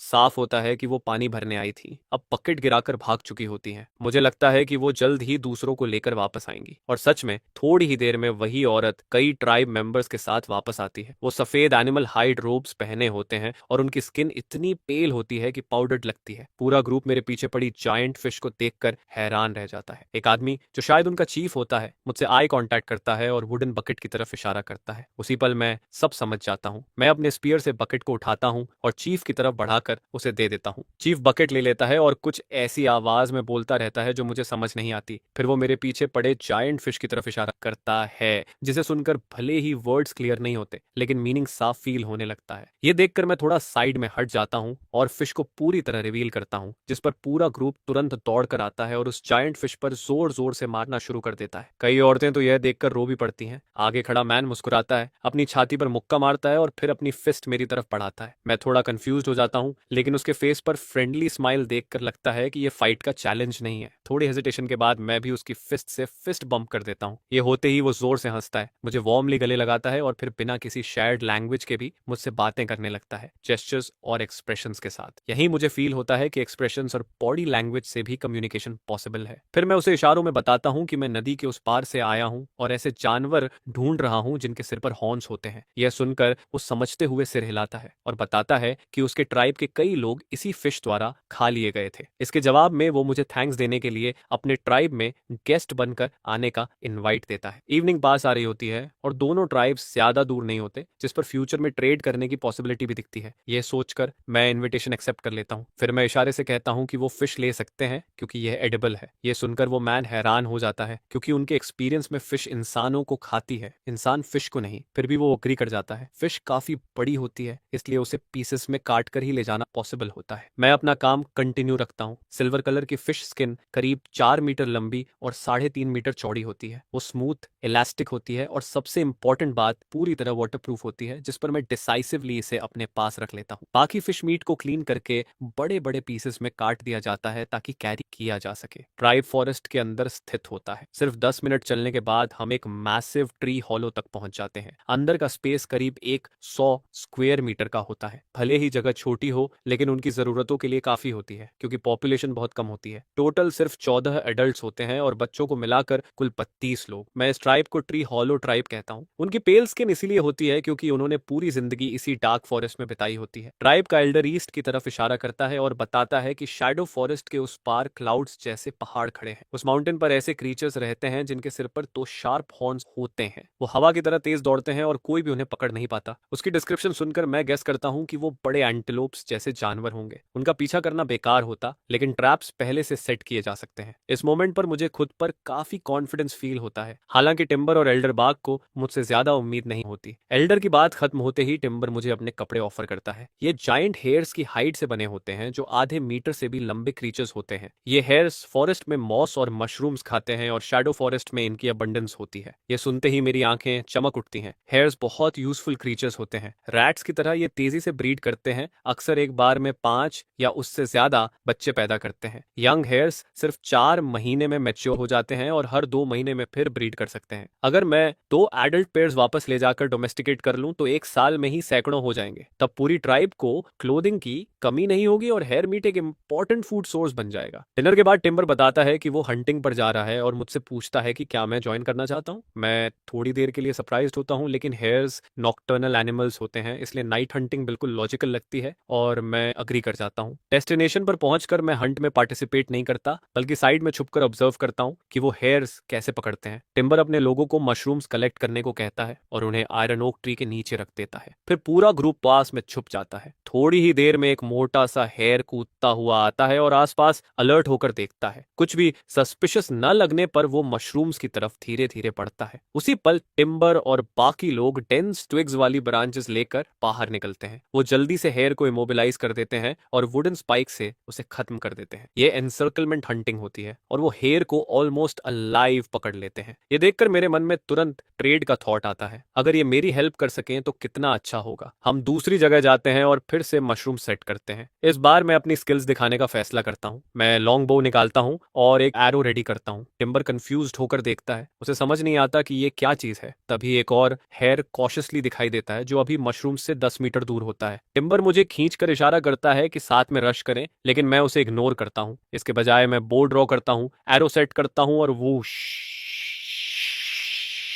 एक ही शॉट में एरो हेयर की गर्दन को स्ट्रेट पियर्स कर देता है। टिम्बर मेरी बो को देखकर पूरी तरह स्टन्ड रह जाता है। मैं मुस्कुराता हूँ, उसे बो देता हूँ, एक एरो पकड़ाता हूँ और हाथ पकड़कर उसे ड्रॉ करना सिखाता हूँ। वो ग्राउंड पर पड़े हेयर पर एरो शूट करता है और एरो आधा जमीन में धंस जाता है। ट्री हॉलो ट्राइब के लोग यह देखकर हैरान रह जाते हैं। टिम्बर वेपन से इतना फैसिनेटेड हो जाता है कि छोड़ने का मन ही नहीं करता। फ्रेंडशिप के सिंबल के तौर पर मैं उसे एक फेदर्ड एरो दे देता हूँ। इसके बाद बाकी हंट पूरी तरह मेरा सोलो परफॉर्मेंस बन जाती है। आधी रात में ही मैं दर्जन से ज्यादा हेयर्स मार देता हूँ, जो उनके इमेजिनेशन से भी बाहर होता है। आमतौर पर एक दिन में 3 या 4 मिल जाएं तो बहुत माना जाता है। इससे ट्री हॉलो ट्राइब मेरे ट्राइब की स्ट्रेंथ को लेकर चुपचाप वंडर करने लगती है। रिटर्न पर मेरी रिक्वेस्ट के अनुसार हंट की सारी हाइट्स मुझे मिलती हैं और मीट ट्री हॉलो ट्राइब रख लेती है। इस पर किसी को कोई ऑब्जेक्शन नहीं होता। अगर मैं कुछ दिन और रुकूं तो अपनी ट्राइब के लिए इनफ हाइट्स कलेक्ट कर सकता हूँ। मेरा एक्सपीडिशन गोल अचीव हो चुका होता है, लेकिन मैं और आगे जाना चाहता हूँ और इस वर्ल्ड को और एक्सप्लोर करना चाहता हूँ। साथ ही एल्डर बाक ने जिन एनिमल्स का मेंशन किया था उनमें मेरी काफी इंटरेस्ट होती है। शायद कुछ को अलाइव पकड़कर कार्ड्स खींचने में यूज किया जा सके। नेक्स्ट डे डॉन में मैं फूड और फायर सप्लाईज रीफिल करता हूँ और टिम्बर से फेयरवेल लेता हूँ। मैं उससे रिक्वेस्ट करता हूँ कि कुछ हेयर्स अलाइव पकड़कर रखे और उन्हें ग्रास और मशरूम्स खिलाता रहे। जब मैं वापस आऊंगा तो दूसरे गेम से ट्रेड कर लूंगा। टिम्बर नहीं चाहता कि मैं जाऊं, क्योंकि मेरे रहते वो विंटर ज्यादा सेफली सर्वाइव कर सकते हैं, लेकिन वो जानता है कि मेरे पास और जरूरी काम है। ट्री हॉलो ट्राइब को अलविदा कहकर मैं आगे बढ़ता हूँ। रास्ते में ब्रांचेस काटकर जमीन में मार्कर की तरह गाड़ता जाता हूँ। पूरे 2 दिन ट्रैवल करने के बाद आखिरकार मैं डार्क फॉरेस्ट से बाहर निकल जाता हूँ। अचानक सामने का व्यू खुल जाता है। एक वाइड ग्रास लैंड फैला होता है जहाँ इक्का दुक्का ट्रीज दिखते हैं। जमीन पर हर्बी वोर्स के ट्रैक्स साफ नजर आते हैं। मैं अपना बो और एरोज निकालकर केयरफुली स्काउट करता हूँ। थोड़ी ही देर में सामने का सीन देखकर मैं खुशी से हंस पड़ता हूँ। ब्लू एंटेलोप्स का एक हर्ट, जो डोमेस्टिक डोनकीज जितने साइजेस के होते हैं, सिर झुकाकर शांति से चल रहे होते हैं। ये ड्राफ्ट एनिमल्स के लिए परफेक्ट लगते हैं, जिस पर मैं तुरंत डिसाइड करता हूँ कि इन्हें अलाइव कैप्चर करना है। लेकिन इनके सिर पर लगे शार्प हॉर्न्स देखकर साफ होता है कि ये हल्के में लेने वाले नहीं है। अगर ये सारे एक साथ चार्ज कर दें तो पूरी ट्राइब खत्म हो सकती है। केयरफुल ऑब्जर्वेशन में मुझे पता चलता है कि ये मेटिंग सीजन है। पूरे हर्ड में सिर्फ एक एडल्ट मेल होता है, बाकी 8 फीमेल्स और 8 जुवेनाइल्स होते हैं। ये समझते ही मेरे दिमाग में प्लान बन जाता है। टेराबेक वाले मेथड से पहले मेल को कंट्रोल किया जाए, बाकी खुद फॉलो करेंगे। मैं सेफली पीछे हटता हूँ और एक बोला बनाना शुरू करता हूँ। थोड़ी देर में बोला लेकर वापस आता हूँ और श्रब के पीछे छुपकर सही मोमेंट का वेट करता हूँ। तभी मेल एंटीलोप एक फीमेल पर चढ़ता है और आवाजें निकालता है। मैं तुरंत बोला को प्रोपेलर की तरह घुमाता हूँ और मेटिंग पेयर की तरफ फेंक देता हूँ। बोला उनके हाइंड लेग्स में उलझ जाता है। दोनों एंटीलोप्स जोर से तड़पते हैं और धड़ाम से जमीन पर गिर जाते हैं, लगातार आवाजें निकालते हुए। इसके बाद मैं काउबॉय स्टाइल में रस्सी का लूप घुमाता हूँ और तेजी से फेंक देता हूँ। जो पास खड़ी 2 फीमेल ब्लू एंटीलोप एंटेलोप्स के हूव्स के चारों तरफ परफेक्टली जा गिरता है, जिस पर पूरा हर्ड इंस्टेंटली पैनिक में आ जाता है और हर डायरेक्शन में बिखर जाता है। थोड़ी ही देर में कई ब्लू एंटेलोप्स आपस में पूरी तरह उलझ जाते हैं, रोते हुए और स्ट्रगल करते हुए, जबकि बाकी दो फीमेल 8 जुवेनाइल्स को लेकर भाग निकलती है। यह देखकर मैं हेल्पलेसली उन्हें जाते हुए देखता रहता हूँ और कुछ भी नहीं कर पाता। आखिरकार मेरे सामने सिर्फ बचे हुए ब्लू एंटेलोप्स रह जाते हैं, जिनके पैरों को मैं रस्सी से बांध देता हूँ। वाइल्ड एनिमल्स को पूरी तरह टेम करना बहुत मुश्किल होता है और ब्लू एंटेलोप्स जैसे एग्रेसिव स्पीसीज के लिए सबसे पहले उनका प्राइड तोड़ना जरूरी होता है, जिस पर मैं स्टोन एक्स से उनके कीमती हॉर्न्स तोड़ देता हूँ और फिर हीटेड चारकोल से उन जगहों को कॉटराइज करता हूँ ताकि दोबारा ग्रोथ न हो। जो एंटेलोप अभी तक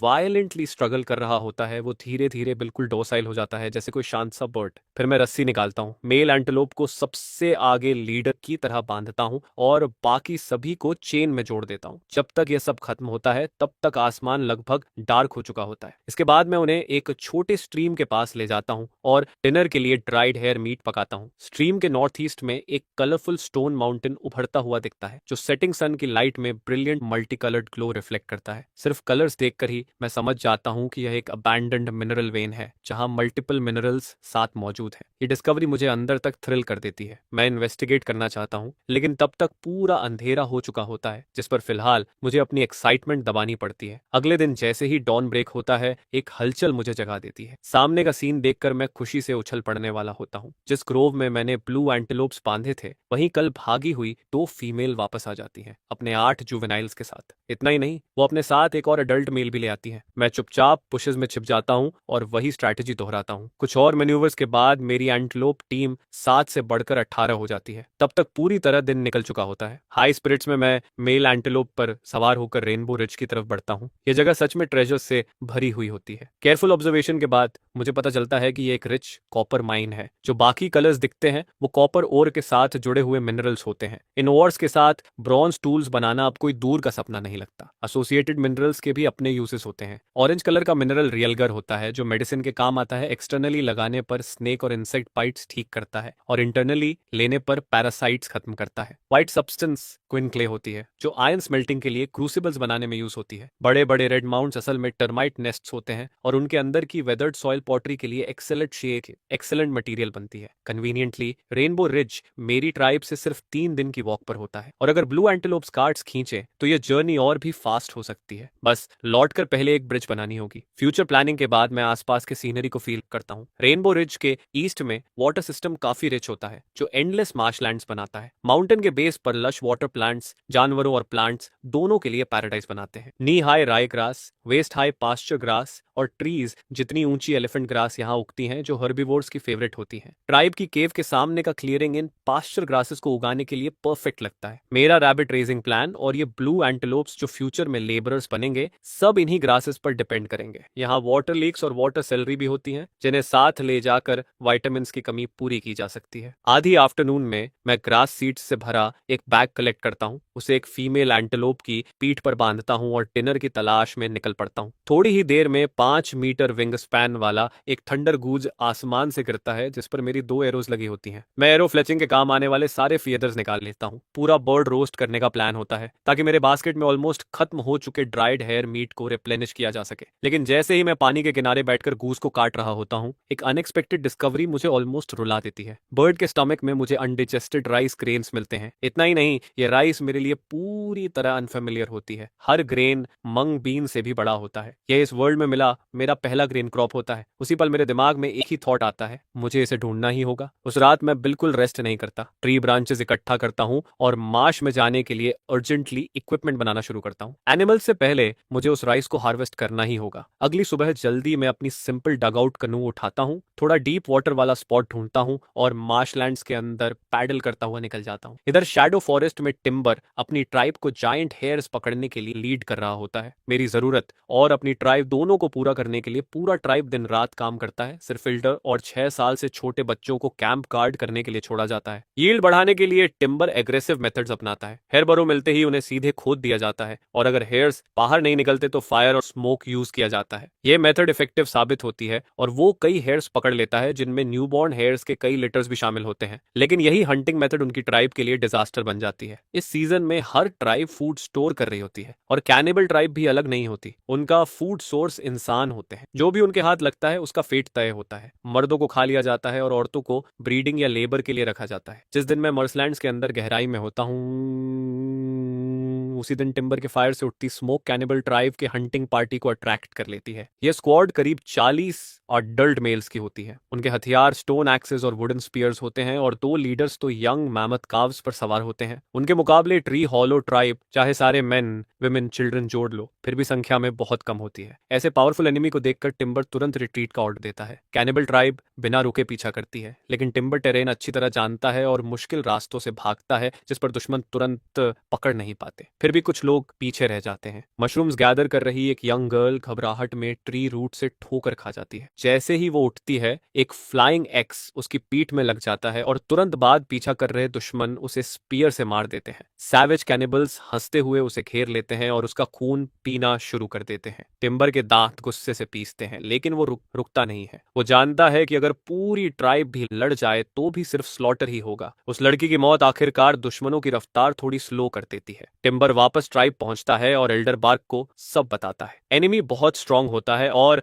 माइग्रेशन ही एकमात्र ऑप्शन बचता है। एल्डर बार्क फाइनल डिसीजन लेता है। टिम्बर ट्राइब को ईस्ट की तरफ शैडो फॉरेस्ट से होकर मुझे ढूंढने ले जाएगा। मेरे वेपन्स देखकर साफ होता है कि मेरी ट्राइब पावरफुल होगी। एल्डर बार्क खुद पीछे रुकने का फैसला करता है ताकि दुश्मन को रोका जा सके, क्योंकि वो ज्यादा दूर चल भी नहीं सकता। टिम्बर अपने ग्रीफ को दबाता है, फर्मली नोट करता है और सबको जल्दी से सामान समेटने को कहता है। सच में उसके मन में डाउट होता है, मैं कहाँ हूँ, जिंदा भी हूँ या नहीं, उसे कुछ नहीं पता होता है। लेकिन अगर वो अब भी नहीं निकले तो सिर्फ मौत इंतजार कर रही होती है। उसके पास कोई चॉइस नहीं बचती। थोड़ी ही देर में दुश्मन ट्राइब तक पहुंच जाते हैं। जनरेशन से बसा ट्री हॉलो आग के समंदर में बदल जाता है। एल्डर बार्क आग में खड़ा होकर दुश्मनों को रोकने की कोशिश करता है ताकि बाकी लोगों को थोड़ा समय मिल सके। इस डिजास्टर के बाद 32 लोगों की ट्री हॉलो ट्राइब में सिर्फ 30 सर्वाइवर्स बचते हैं। ग्रुप बिना रुके ईस्ट की तरफ शैडो फॉरेस्ट के किनारे की ओर बढ़ता जाता है। टिम्बर को पहले ज्यादा उम्मीद नहीं होती, लेकिन रास्ते में जमीन में गड़े फ्रेशली कट ब्रांचेस देखकर उसकी होप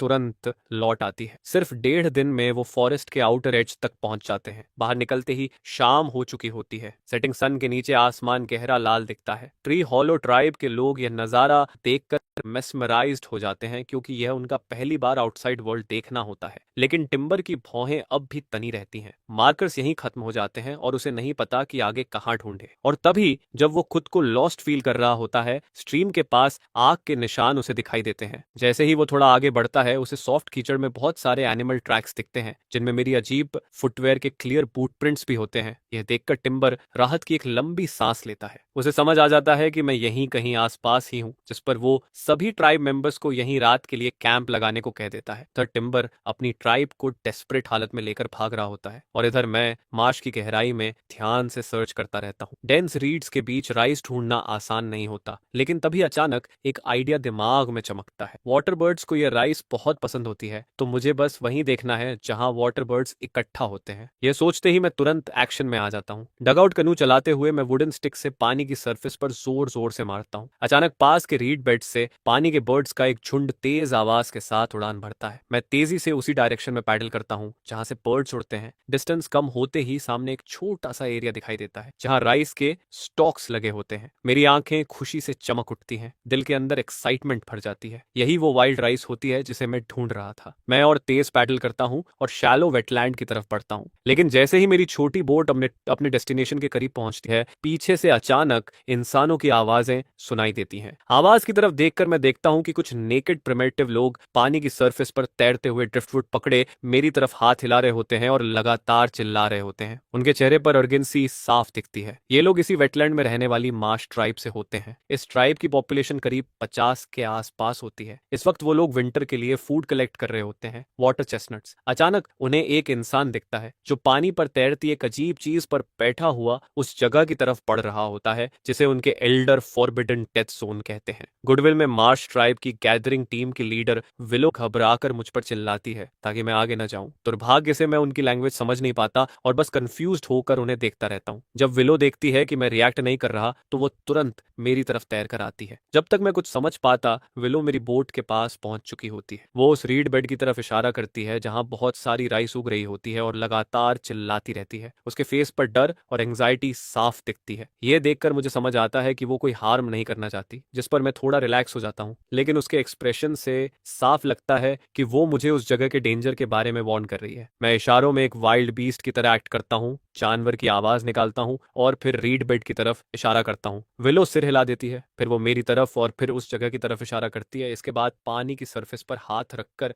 धीरे नीचे जाने का जेस्चर करती है, जैसे बता रही हो कि वहां जाने पर मैं डूब जाऊंगा। मैं विलो की बात समझ जाता हूँ और उसकी काइंडनेस पर अंदर से थैंकफुल फील करता हूँ। लेकिन मैंने पूरी प्रिपरेशन कर रखी होती है, इसलिए अब पीछे हटने का कोई रीजन नहीं होता। मैं पैडल करता हुआ फर्मली रीड बेड की तरफ बढ़ता हूँ। विलो फिर से घबराकर चिल्लाती है, लेकिन अब वो पास नहीं आती। अगले ही पल वो और बाकी सब लोग हैरानी से देख रहे होते हैं। मैं अपने पैरों के नीचे दो बोर्ड जैसी चीजें बांधता हूँ और हाथ में एक बड़ा स्क्वायर विकर शील्ड पकड़ लेता हूँ। बस इसी तरह मैं कामली फॉरबिडन डेथ जोन पर कदम रख देता हूँ और डूबता नहीं हूँ। यह सीन देखकर हर कोई शॉक्ड रह जाता है। उन्होंने कभी किसी इंसान को डेथ जोन पर चलते नहीं देखा होता। हालांकि बाहर से मैं काम दिखता हूँ, लेकिन असल में सिचुएशन उतनी ईजी नहीं होती। रीड्स के नीचे पूरी कीचड़ होती है, मड वॉकर्स उसमें धंसते हैं और हर कदम उठाने में बहुत ताकत लगती है। काफी स्ट्रगल के बाद मैं आखिरकार उस छोटे से राइस पैच तक पहुंच जाता हूँ। हर राइस प्लांट करीब 2 मीटर ऊंचा होता है और हर स्टॉक पर भरे हुए गोल्डन राइस ईयर्स लगे होते हैं। मैं पहले से तैयार किया हुआ हाइट सैक निकालता हूँ और तेजी से राइस स्ट्रिप करना शुरू करता हूँ। तब तक नहीं रुकता जब तक हर प्लांट खाली ना हो जाए। इसके बाद मैं 2 फुल बैग्स वाइल्ड राइस लेकर वापस अपनी पोर्ट तक आता हूँ। खुशी खुशी मैं होम पैडल करने और अपनी एग्रीकल्चरल एरा शुरू करने की तैयारी करता हूँ, लेकिन थोड़ी ही दूर जाने पर मार्श ट्राइब के लोग मुझे घेर लेते हैं। वो मेरी राफ्ट पर रखे भारी बैग्स को देखते हैं और हैरान होते हैं कि फिर भी ये चीज पानी पर तैर रही है। उनकी आंखों में एक्साइटमेंट आ जाती है। उन्हें समझ आ जाता है कि ये फ्लोटिंग थिंग सिर्फ इंसान ही नहीं बल्कि सामान भी ढो सकती है। कुछ क्लेवर लोग तुरंत इमेजिन करने लगते हैं कि इसी बोट से वाटर चेस्टनट्स कलेक्ट किए जा सकते हैं। मैं थोड़ी अनोयंस फील करता हूँ, लेकिन यह देखकर कि उनका इंटेंशन गलत नहीं है, मैं गुस्सा नहीं होता। विलो मेरी दबाई हुई इरिटेशन देख लेती है और तुरंत जेस्चर्स में पूछती है कि क्या मैं उन्हें यह बनाना सिखा सकता हूँ। मैं चारों तरफ पानी में खड़े लोगों को देखता हूँ जिनकी स्किन भीगी हुई और सूजी हुई होती है, और मुझे याद आता है कि इन्होंने मुझे पहले वार्न किया था। यह सोचकर मैं तुरंत अग्री कर जाता हूँ। मैं उन्हें ड्रिफ्टवुड लॉग्स एक लाइन में इकट्ठा करने का इशारा करता हूँ, फिर रीड्स इकट्ठा करके ग्रास रोप की तरह यूज करता हूँ और सारे लॉग्स को बांध देता हूँ। इसके बाद मैं विलो को ऊपर चढ़ने को कहता हूँ। जैसा सोचा था, राफ्ट पानी पर स्टेडी रहती है। विलो एक्साइटमेंट से चिल्लाने लगती है और बाकी ट्राइब मेंबर्स को बुलाती है, लेकिन ये राफ्ट सिर्फ 2 लोगों को ही संभाल पाती है, तीसरा बैठते ही पलट सकती है। जो लोग राफ्ट पर नहीं बैठ पाते वो विलो को देखकर थोड़ा जेलस फील करते हैं, लेकिन विलो बहुत खुश होती है क्योंकि उसे पता होता है कि ये मेथड सिंपल है और मटेरियल उनकी ट्राइब में आसानी से मिल जाता है। यह सोचकर वो ग्रेटिट्यूड के साथ मुझे इनवाइट करती है कि मैं मार्श ट्राइब आऊं, लेकिन मैं मना कर देता हूँ। मार्शलैंड के बाहर अभी भी ब्लू एंटलोप्स मेरा इंतजार कर रहे होते हैं। विलो इंसिस्ट नहीं करती। वो मुझे एग जितना बड़ा एक जायंट वाटर चेस्टनट देती है टोकन के तौर पर और कहती है कि फ्यूचर में अगर कभी प्रॉब्लम हो तो इसे लेकर उनकी ट्राइब के पास आ सकता हूँ। मैं मुस्कुराकर वाटर चेस्टनट एक्सेप्ट करता हूँ। बिना रेस्ट किए मैं राइस सीड्स के 2 बैग्स लेकर रेनबो रिज के नीचे ग्रास लैंड की तरफ निकल पड़ता हूँ। इस इमरजेंसी हार्वेस्ट में मुझे करीब 60 पाउंड ग्रेन मिल जाता है, लेकिन मैं एक दाना भी खाने का मन नहीं करता। बस इन्हें सेफली घर ले जाकर नेक्स्ट स्प्रिंग में प्लांट करना चाहता हूँ। लेकिन फार्मिंग करनी है तो टूल्स भी चाहिए, इसलिए मुझे और कॉपर और टिन और इकट्ठा करनी होगी ताकि वापस जाकर फार्मिंग टूल्स स्मेल्ट कर सकूं। जिस शाम टिम्बर शैडो फॉरेस्ट से बाहर निकलता है, उसी वक्त मैं रेनबो रिज के दूसरी तरफ छोटे ग्रासलैंड में बैठकर फैटी रोस्टेड बीवर खा रहा होता हूँ और बड़े बास्केट्स बुन रहा होता हूँ ताकि नेक्स्ट डे माइनिंग का काम किया जा सके। लेकिन रेनबो रिज के वेस्ट साइड पर टिम्बर की हालत बहुत खराब होती है। भागते वक्त वो फायर सप्लाईज नहीं ला पाए होते। पिछले 2 दिनों से उन्होंने बस ड्राइड मीट खाया होता है। रात में ठंड और भूख के कारण वो लोग एक दूसरे से सटकर सोते हैं। अगली सुबह डॉन होते ही मैं एनर्जी के साथ ब्लू एंटलोप्स को वेस्ट साइड की तरफ ले जाता हूँ। रेनबो रिज के वेस्टर्न बेस पर टिम्बर वाइल्ड फ्रूट्स बांट रहा होता है। तभी कुछ ट्राइब मेंबर्स एक्साइटेड होकर रिज की तरफ इशारा करते हैं और चिल्लाने लगते हैं। दूर उन्हें एक यंग मैन बैर स्टोन माउंटेन पर दिखता है जो 4 पैरों वाले जानवरों के ग्रुप को धीरे धीरे आगे ले जा रहा होता है। नीचे से आती आवाज सुनकर मैं भी स्ट्रीम की तरफ देखता हूँ और ट्री होलो ट्राइब को पहचान लेता हूँ। करीब 10 मिनट बाद टिम्बर ग्रुप को लेकर स्लोप चढ़ता हुआ मेरे पास आता है। उनकी हालत देखकर मेरी भौहें सिकुड़ जाती हैं। बच्चे तक साथ लाए होते हैं और सब गंदे होते हैं। मुझे दोबारा देखकर टिम्बर अंदर तक हिल जाता है। उसे पता था कि मैं हॉर्न्ड एनिमल्स ढूंढने गया हूँ, लेकिन उसने कभी इमेजिन नहीं किया था कि मैं सच में उन्हें पकड़ लूंगा, वो भी अलाइव। यह काम तो मैमथ काव्स पर सवार कैनिबल वॉरियर्स भी नहीं कर सकते। इस वक्त टिम्बर की नज़र में मैं किसी डेटी से कम नहीं होता। मैं देखता हूँ कि हर किसी के हाथ में बस एक वाइल्ड फ्रूट होता है। साफ दिखता है कि उन्होंने मीट नहीं खाया। मैं तुरंत अधूरा थंडर गूस और रोस्टेड बीवर निकालकर सबके साथ शेयर करता हूँ। टिम्बर आग के पास बैठकर खाते हुए पिछले कुछ दिनों की कहानी बताता है। बाकी ट्राइब मेंबर्स भी जेस्चर्स के साथ बातें जोड़ते जाते हैं। जब मुझे पूरी कहानी समझ आती है तो मैं शौक में सांस खींच लेता हूँ। आसपास कैनिबल्स मौजूद होते हैं और उसी पल मेरे दिमाग में एक टेरिफाइंग थॉट उभर आता है। दिनों अगर वो कैनिबल्स पहले ही ट्री हॉलो ट्राइब तक पहुंच चुके हैं तो फिर वो मेरी अपनी ट्राइब से कितनी दूर हो सकते हैं। ये सोचते ही मैं तुरंत डिसाइड करता हूँ कि आज ही सारा और इकट्ठा करके काम खत्म करता हूँ और कल सुबह सीधा वापस निकलता हूँ। फिर मैं टिम्बर की तरफ देखता हूँ और उससे पूछता हूँ कि अब आगे वो लोग क्या करने का प्लान बना रहे हैं, जिस पर ट्री हॉलो ट्राइब के सभी लोग अपने सिर नीचे कर लेते हैं, जैसे उन्हें जवाब ही नहीं सूझ रहा है। विंटर पास आता है और उनकी ट्राइब पूरी तरह जला दी गई थी, जिसके बाद कैनिबल ट्राइब उन्हें लगातार परस्यू करता है, जिस पर वो लोग हर दिन भागते रहते हैं और कहीं सेफ शेल्टर नहीं ढूंढ पाते हैं। उन्हें समझ नहीं आता कि अब अगला ठिकाना कहाँ होगा, जो सुनकर माहौल और भी भारी हो जाता है। यह देखकर मैं बिना देर किए उन्हें सीधा इनवाइट करता हूँ और कहता हूँ कि क्यों ना तुम सब मेरी ट्राइब ज्वाइन कर लो। हमारे पास इतना स्टोर्ड फूड है कि पूरा विंटर आराम से निकल जाता है। यह सुनकर टिम्बर की आंखें अचानक चमक उठती हैं, जिस पर वो मेरी बात पर पूरा भरोसा करता है। सिर्फ ये 4 टांगों वाले जानवरों का हर्ड ही पूरे विंटर सबको खिला सकता है। यह सोचकर बाकी ट्री हॉलो ट्राइब के लोग भी अंदर से रेडी हो जाते हैं। उन्होंने मेरे बो और एरोस की ताकत देखी थी, जिस पर उन्हें लगता है कि ऐसे वेपन्स के साथ उन्हें कभी प्रे की कमी नहीं होगी और कोई दुश्मन उन्हें बुली नहीं कर पाएगा। इसलिए वो सब उम्मीद भरी नजरों से टिम्बर को देखते हैं कि उनका चीफ हाँ कह दे, जिस पर टिम्बर खुद भी अंदर से टेम्प्टेड है, लेकिन चीफ होने के नाते उसे थोड़ा कॉशियस रहना पड़ता है। फिर थोड़ी देर हेजिटेट करने के बाद वो मुझसे पूछता है, तुम हमें अपनी ट्राइब ज्वाइन करने को कह रहे हो, लेकिन क्या तुम्हारा चीफ मान जाएगा? यह सुनकर मैं जोर से हंसता हूँ और कहता हूँ कि इसकी चिंता मत करो, क्योंकि चीफ मैं ही हूँ। यह सुनकर टिम्बर का चेहरा डिसबिलीफ से भर जाता है। उसे यकीन नहीं होता कि मैं इतना यंग बॉय एक्चुअली एक ट्राइब का चीफ हूँ। लेकिन फिर वो थोड़ी देर सोचता है और उसे मेरे एबिलिटीज याद आते हैं। जो काम मैंने किए थे वो शायद कोई अडल्ट भी ना कर पाता, जिस पर उसका शक धीरे धीरे खत्म हो जाता है। आखिरकार वो बिना और हेजिटेशन के मेरी बात मान लेता है। उनकी सारी चिंता दूर करने के लिए मैं सीधे अपना बोन स्पीयर टिम्बर को दे देता हूँ, स्टोन एक्स बेसिन नाम के आदमी को देता हूँ, और जो विकर शील्ड मैंने राइस हार्वेस्ट करते वक्त बनाया था वो स्टंप नाम के ट्राइब मेंबर को दे देता हूँ। मैं जानता हूँ कि जैसे ही मैं उन्हें अपने वेपन्स देता हूँ वो समझ जाएंगे कि मेरा कोई बुरा इरादा नहीं है, जिस पर सच में उनके चेहरे पर मुस्कान फैल जाती है। टिम्बर फिर वो रैबिट्स लेकर आता है जिन्हें मैंने उसे जिंदा पकड़ने को कहा था, और वो 30 से भी ज्यादा होते हैं, छोटे बड़े सब मिलाकर। यह देखकर मैं एक्साइटमेंट मुश्किल से कंट्रोल करता हूँ, क्योंकि रैबिट्स हर 2 महीने में नया लिटर देते हैं, जिस पर मेरी ट्राइब को हाइड्स की कभी कमी नहीं होगी। ब्रेकफास्ट के बाद टिम्बर सोचता है कि हम तुरंत निकल जाएंगे, लेकिन उसकी हैरानी तब बढ़ती है जब मैं माउंटेन पर रॉक्स खोदना शुरू कर देता हूँ। वो पूछता है कि इनकी क्या जरूरत है, जिस पर मैं बताता हूँ कि इन रॉक्स से मैं और बेहतर वेपन्स बना सकता हूँ, और बेटर वेपन्स के साथ हम इतना फूड हंट करते हैं कि दिन में 3 मील्स में भी खत्म नहीं होता। यह सुनकर टिम्बर पूरी तरह स्टन्ड रह जाता है, क्योंकि ऐसी लाइफ उसने कभी इमेजिन भी नहीं की थी। बिना मेरे कहे ही सब लोग डिगिंग में मदद करने लगते हैं, जिस पर दर्जनों हाथ मिलकर काम करते हैं और एक्सकेवेशन बहुत तेज हो जाता है। दोपहर तक हम सारे बड़े बास्केट्स भर लेते हैं, जिनमें कॉपर रिच मैलेकाइट, सेलेनियम ओर, रेड टमाइट, माउंट क्ले और काउलिन जैसी चीजें शामिल होती हैं, जिनसे क्रूसिबल्स और कास्टिंग मोल्ड्स बनते हैं। जल्द ही सब कुछ पैक हो जाता है और मैं डोजन्स लोगों के ग्रुप को लीड करते हुए जर्नी शुरू करता हूँ। हर ब्लू एंटीलोप की पीठ पर 2 वोवन बास्केट्स लदे होते हैं, जिनमें और फॉडर, रैबिट्स और सीड्स भरे होते हैं। हम तेज नहीं चलते, बल्कि रास्ते में मैं टिम्बर और उसके लोगों को वेपन्स यूज करना सिखाता हूँ, जिस पर वो ध्यान से सीखते हैं। नाइटफॉल तक हम एक वाइड क्लियरिंग ढूंढते हैं जहां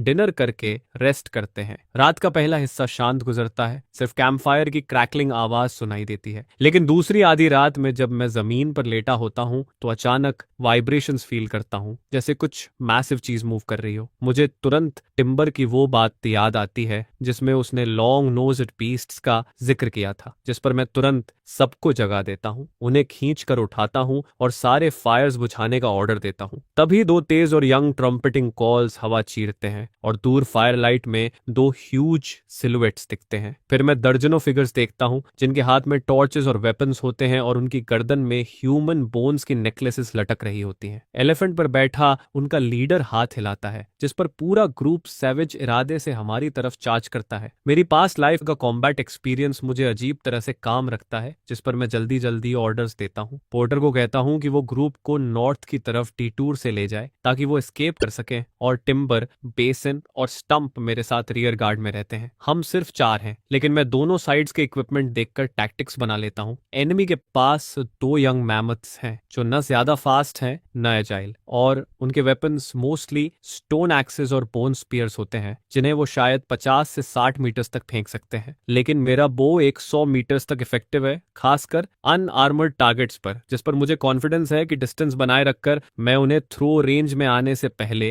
गिरा देता हूँ। टिम्बर मैमथ पर आते एनिमी को देखकर नर्वस होता है, उसका हाथ स्पीयर पकड़ते हुए हल्का कांपता है, लेकिन मुझे काम देखकर वो खुद को स्टेडी करता है। मैं मन में डिस्टेंस काउंट करता हूँ, 200 मीटर, 150, 180 और 100, और फिर एरो रिलीज करता हूँ। हुश की आवाज के साथ लीड अटैकर सीधा गिर जाता है। मेरा एरो उसके चेस्ट को आर पार कर देता है, जिस पर बाकी एनिमीज एक पल के लिए फ्रीज हो जाते हैं। उसी हेजिटेशन में मैं 2 और एरोस छोड़ता हूँ और 2 और आदमी गिरते हैं। मैमथ पर बैठा कैप्टन मुझे देख लेता है और रोर करते हुए अपने लोगों को चार्ज करने का ऑर्डर देता है, साथ में स्टोन एक्सिस फेंकने को कहता है। मैं तुरंत टिम्बर को ट्री के पीछे खींच लेता हूँ। बेसिन भी कवर लेता है, लेकिन स्टंप अलग तरीका अपनाता है। वो क्राउच होकर अपना विकर शील्ड एंगल करता है। थड थड थड की आवाज के साथ कई स्टोन एक्सिस और एक बोन स्पीयर शील्ड पर लगते हैं, लेकिन थिक विंड से बना शील्ड उसे बचा लेता है। हालांकि ऐसे बॉम्बार्डमेंट में वो ज्यादा हिट्स नहीं झेल पाएगा। बेसन जमीन पर गिरे स्टोन एक्सिस देखता है और 2 उठाकर वापस फेंक देता है, जिस पर पैक्ट फॉर्मेशन में 2 एनिमीज तुरंत गिरते हैं। टिम्बर भी पीछे नहीं रहता, वो बोन स्पीयर उठाकर फेंकता है और एक दुश्मन जमीन पर तिरछा पिंड होकर मर जाता है। मैं तुरंत रन करने को कहता हूं ताकि डिस्टेंस मेंटेन रहे और फाइट जारी रहे। यह साइकिल दोहराया जाता है और एनिमी फोर्स जो पहले 40 स्ट्रांग थी अब सिर्फ 7 रह जाती है, बाकी मारे गए या घायल पड़े हैं। अचानक मैं हॉल्ट का ऑर्डर देता हूं और हम करीब 80 मीटर्स दूर रुककर उनकी आंखों में देखते हैं। मैमथ राइडिंग लीडर कंफ्यूज होता है कि हम भागना क्यों बंद कर देते हैं, लेकिन रेज में फिर चार्ज करता है। मैं सांस स्टेडी करता हूं, बो उठाता हूं और 70 मीटर्स पर एरो छोड़ता हूं जो उसकी राइट आई में जा लगता है। वो मैमथ से गिरता है और बीस्ट के रियर लेग के नीचे आकर तुरंत मर जाता है। यंग मैमथ अपने पैर के नीचे कुछ सॉफ्ट फील करता है, पीछे देखता है और शॉक में फ्रीज हो जाता है। बाकी एनिमीज कंफ्यूज्ड हैं, लेकिन फिर भी चार्ज करते हैं, जिस पर मैं काउंटर अटैक का ऑर्डर देता हूँ। 3 बोन स्पीयर्स और 1 एरो एक साथ उड़ते हैं और 3 और दुश्मन गिरते हैं। अब सिर्फ 3 बचे हैं जो डर कर भागते हैं। दूसरे मैमथ पर बैठा आदमी बीस्ट घुमाने की कोशिश करता है, फिर कूद जाता है, लेकिन मेरा एरो उसके जमीन छूने से पहले ही चेस्ट में लग जाता है, जिस पर वो कुछ कदम डगमगाकर गिर जाता है। टिम्बर और उसके 2 साथी आगे बढ़ते हैं और 3 स्टोन एक्सिस हवा में सीटी बजाते हुए आखिरी 2 एनिमीज को गिरा देते हैं। इस तरह जंगल की यह परस्यूट और गेरिला बैटल आखिर खत्म होता है। टिम्बर और उसके 2 आदमी यकीन नहीं कर पाते कि सिर्फ हम 4 ने 40 लोगों को हरा दिया और 2 यंग मैमथ्स भी कैप्चर कर लिए। बीस्ट्स अपने हैंडलर्स खोकर वहीं खड़े कंफ्यूज्ड दिखते हैं। मैं तुरंत नए ऑर्डर्स देता हूँ। स्टंप यहाँ वेट करता है, बेजन हमारे लोगों को वापस लाता है और टिम्बर मेरे साथ आता है ताकि जो अभी पूरी तरह डेड नहीं हुए हैं उन्हें खत्म किया जा सके। तो तीनों मेरी बात मानते हैं और फिर अलग अलग दिशा में फैल जाते हैं, जिस पर मैं अपने एरोज वापस इकट्ठा करता हूँ और जो बोन स्पीयर्स और स्टोन एक्सिस सही सलामत पड़े होते हैं उन्हें भी कलेक्ट करता हूँ। लेकिन तभी वो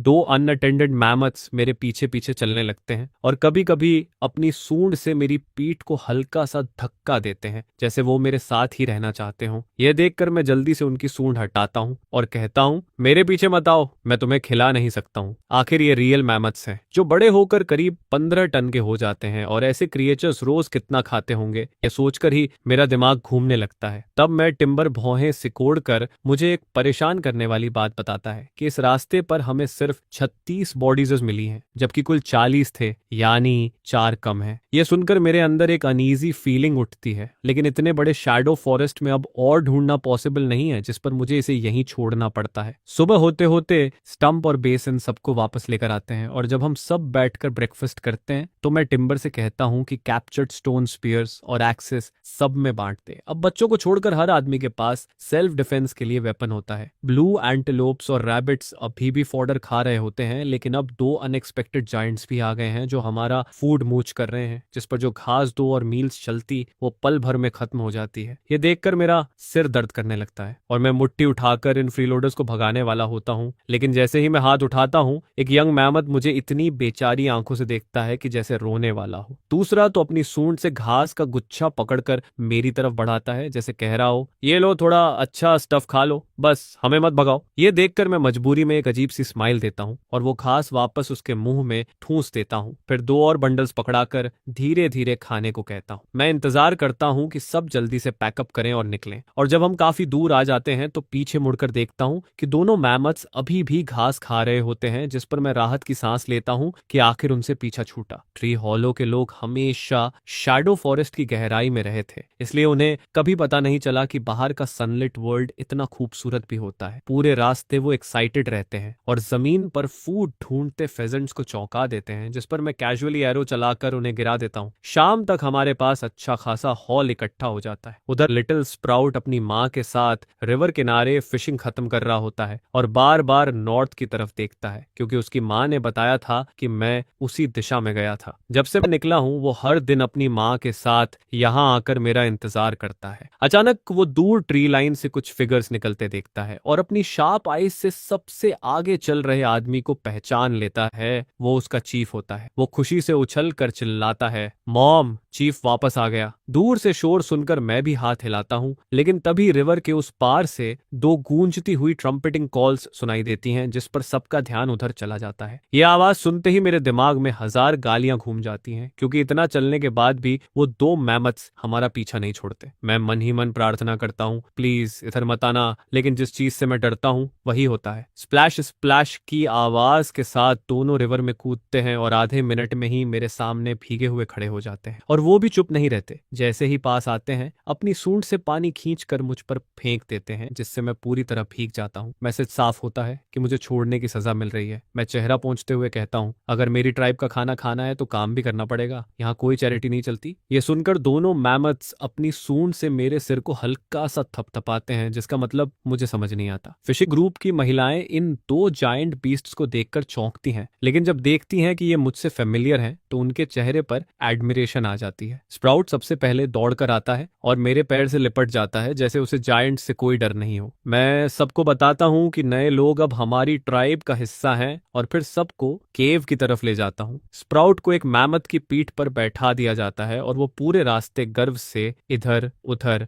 देखता है। रास्ते में ट्री हॉलो के लोग और फिशिंग ग्रुप एक दूसरे को ऑब्जर्व करते हैं। फिशिंग ग्रुप 18 ब्लू एंटेलोप्स को देखता है और टिम्बर के लोग रिवर स्टोन की औरतों के hairstyles, leather boots, baskets में रखी फिश और उनके वाइट शाफ्ट स्पीयर्स को गौर से देखते हैं। वो वाइट शाफ्ट स्पीयर्स टिम्बर को सबसे ज्यादा पसंद आते हैं और हर औरत के पास एक देखकर वो अंदर ही अंदर एक्साइटेड होता है कि अब वो रिवर स्टोन ट्राइब का हिस्सा है। जब मैं ट्री हॉलो के लोगों को रिवर स्टोन ट्राइब में लाता हूँ तो सब एक साथ चिल्लाते हैं, चीफ। यह देखकर नए लोग हैरान रह जाते हैं। सामने सुंदर जार्स और पॉट्स रखे होते हैं। केव के बाहर ढेर सारी फिश पड़ी होती हैं और एक ह्यूज थंडर बोर की कारकस रखी होती है, जिसमें दर्जन भर छेद होते हैं और जिसका वजन 1000 पाउंड से कम नहीं होता। यह देखकर मैं खुश होता हूँ, क्योंकि हंटिंग पार्टी ने स्पीयर्स सही से यूज करना सीख लिया है। टिम्बर अब रिवर स्टोन ट्राइब की ताकत पूरी तरह समझता है और उसे यकीन हो जाता है कि यहाँ कोई भूखा नहीं रहेगा। पास ही बच्चे ग्रास माउंटेन पर खड़े होकर नए 4 टांगों वाले बीस्ट्स को देख रहे होते हैं। वो घास उन्होंने पिछले दिनों में इकट्ठा की थी और पाइल देखकर लगता है कि ब्लू एंटेलोप्स और दोनों मैमथ्स को पूरा विंटर खिला सकती है। मैं सबको बताता हूँ कि ये क्रीचर्स डोमेस्टिकेटेड हैं और आगे काम में मदद करेंगे। थोड़ा दूर ओपन एरिया में रेड ब्रिक्स का बड़ा ढेर लगा होता है, जिस पर फ्लिंट बताता है कि वो रोज 4 किलन्स जला रहा है। वो बच्चों के लिए एक टूल भी बनाता है और गर्व से मुझे दिखाता है। जब मैं देखता हूँ कि उसने सिंपल वुडन रेक बनाया है तो मैं सच में शॉक्ड हो जाता हूँ, क्योंकि उसमें इन्वेंटर बनने की पोटेंशियल दिखती है। मैं उसे प्रेस करता हूँ और कहता हूँ कि कल से ब्रिक्स बनाना रोककर नए ट्राइब मेंबर्स के लिए पॉटरी फायर करे। एल्डरहॉर्न बताता है कि कुछ दिन पहले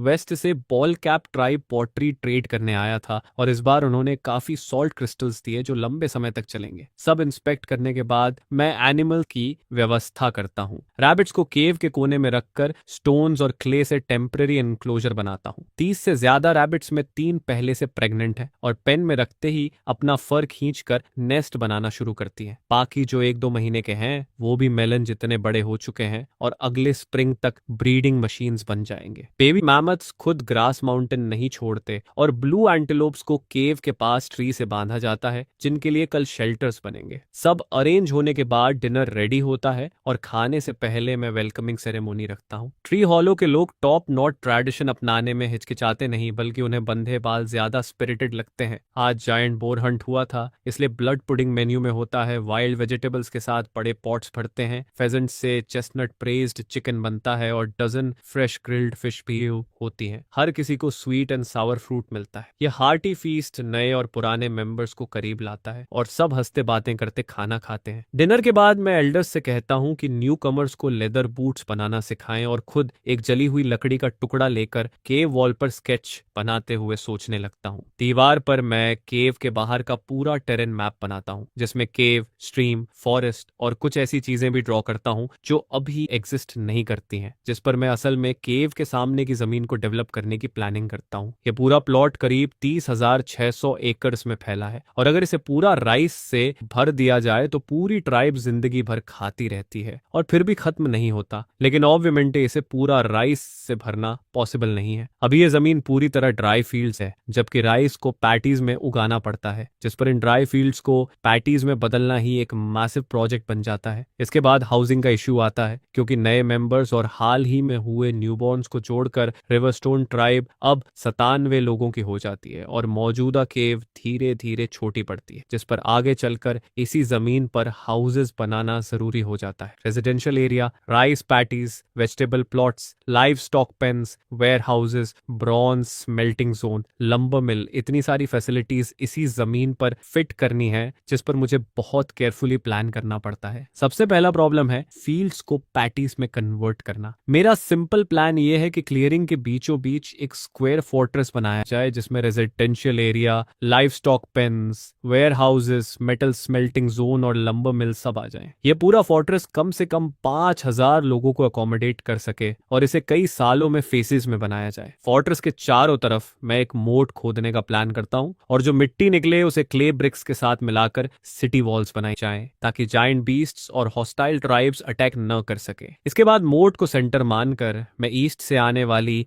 8 से 9 मीटर चौड़ी स्ट्रीम को डाइवर्ट करने के लिए इरिगेशन कैनाल खोदने की सोचता हूँ और एडिशनल रिटर्न चैनल्स बनाए जाते हैं ताकि मोट का पानी वापस स्ट्रीम में जाए, जिससे एक बड़ा वाटर नेटवर्क बनता है। इस नेटवर्क के साथ छोटे छोटे डिचेस पूरे प्लॉट को इरिगेट करते हैं। मोट और इरिगेशन कैनाल दोनों की प्लान्ड विड्थ 4 मीटर रखी जाती है और ईस्टर्न स्ट्रीम 8 से 9 मीटर चौड़ी है, जिस पर सेम वाटर फ्लो को आधे चैनल में डालने से कैनाल की फ्लो रेट दोगुनी से ज्यादा हो जाती है, जो वाटर व्हील्स और हाइड्रोलिक फैसिलिटीज लगाने के लिए परफेक्ट है। स्पेसिफिक प्लान यह है कि केव को सेंटर लाइन मानकर दोनों तरफ 200 मीटर मेजर किए जाएं ताकि फोर्ट्रेस साइट तय हो। नेक्स्ट स्प्रिंग प्लांटिंग डिले न हो इसलिए फेज 1 में स्ट्रीम से मोट तक लगभग 700 मीटर लंबा वाटरवे खोदा जाता है और जो मिट्टी निकलती है उसे ब्रिक्स में फायर किया जाता है। फेज 2 में मोट खुद खोदी जाती है लेकिन वह अर्जेंट नहीं है क्योंकि केव अभी रहने लायक है। फेज 3 में सिटी वॉल्स को रैम किया जाता है जिनका डायमेंशन ट्रेपेजॉइड शेप में होता है। नीचे 4 मीटर चौड़ी, ऊपर 2 मीटर 5 मीटर ऊंची 4 गेट्स के साथ और बाहर 4 मीटर वाइड मौत,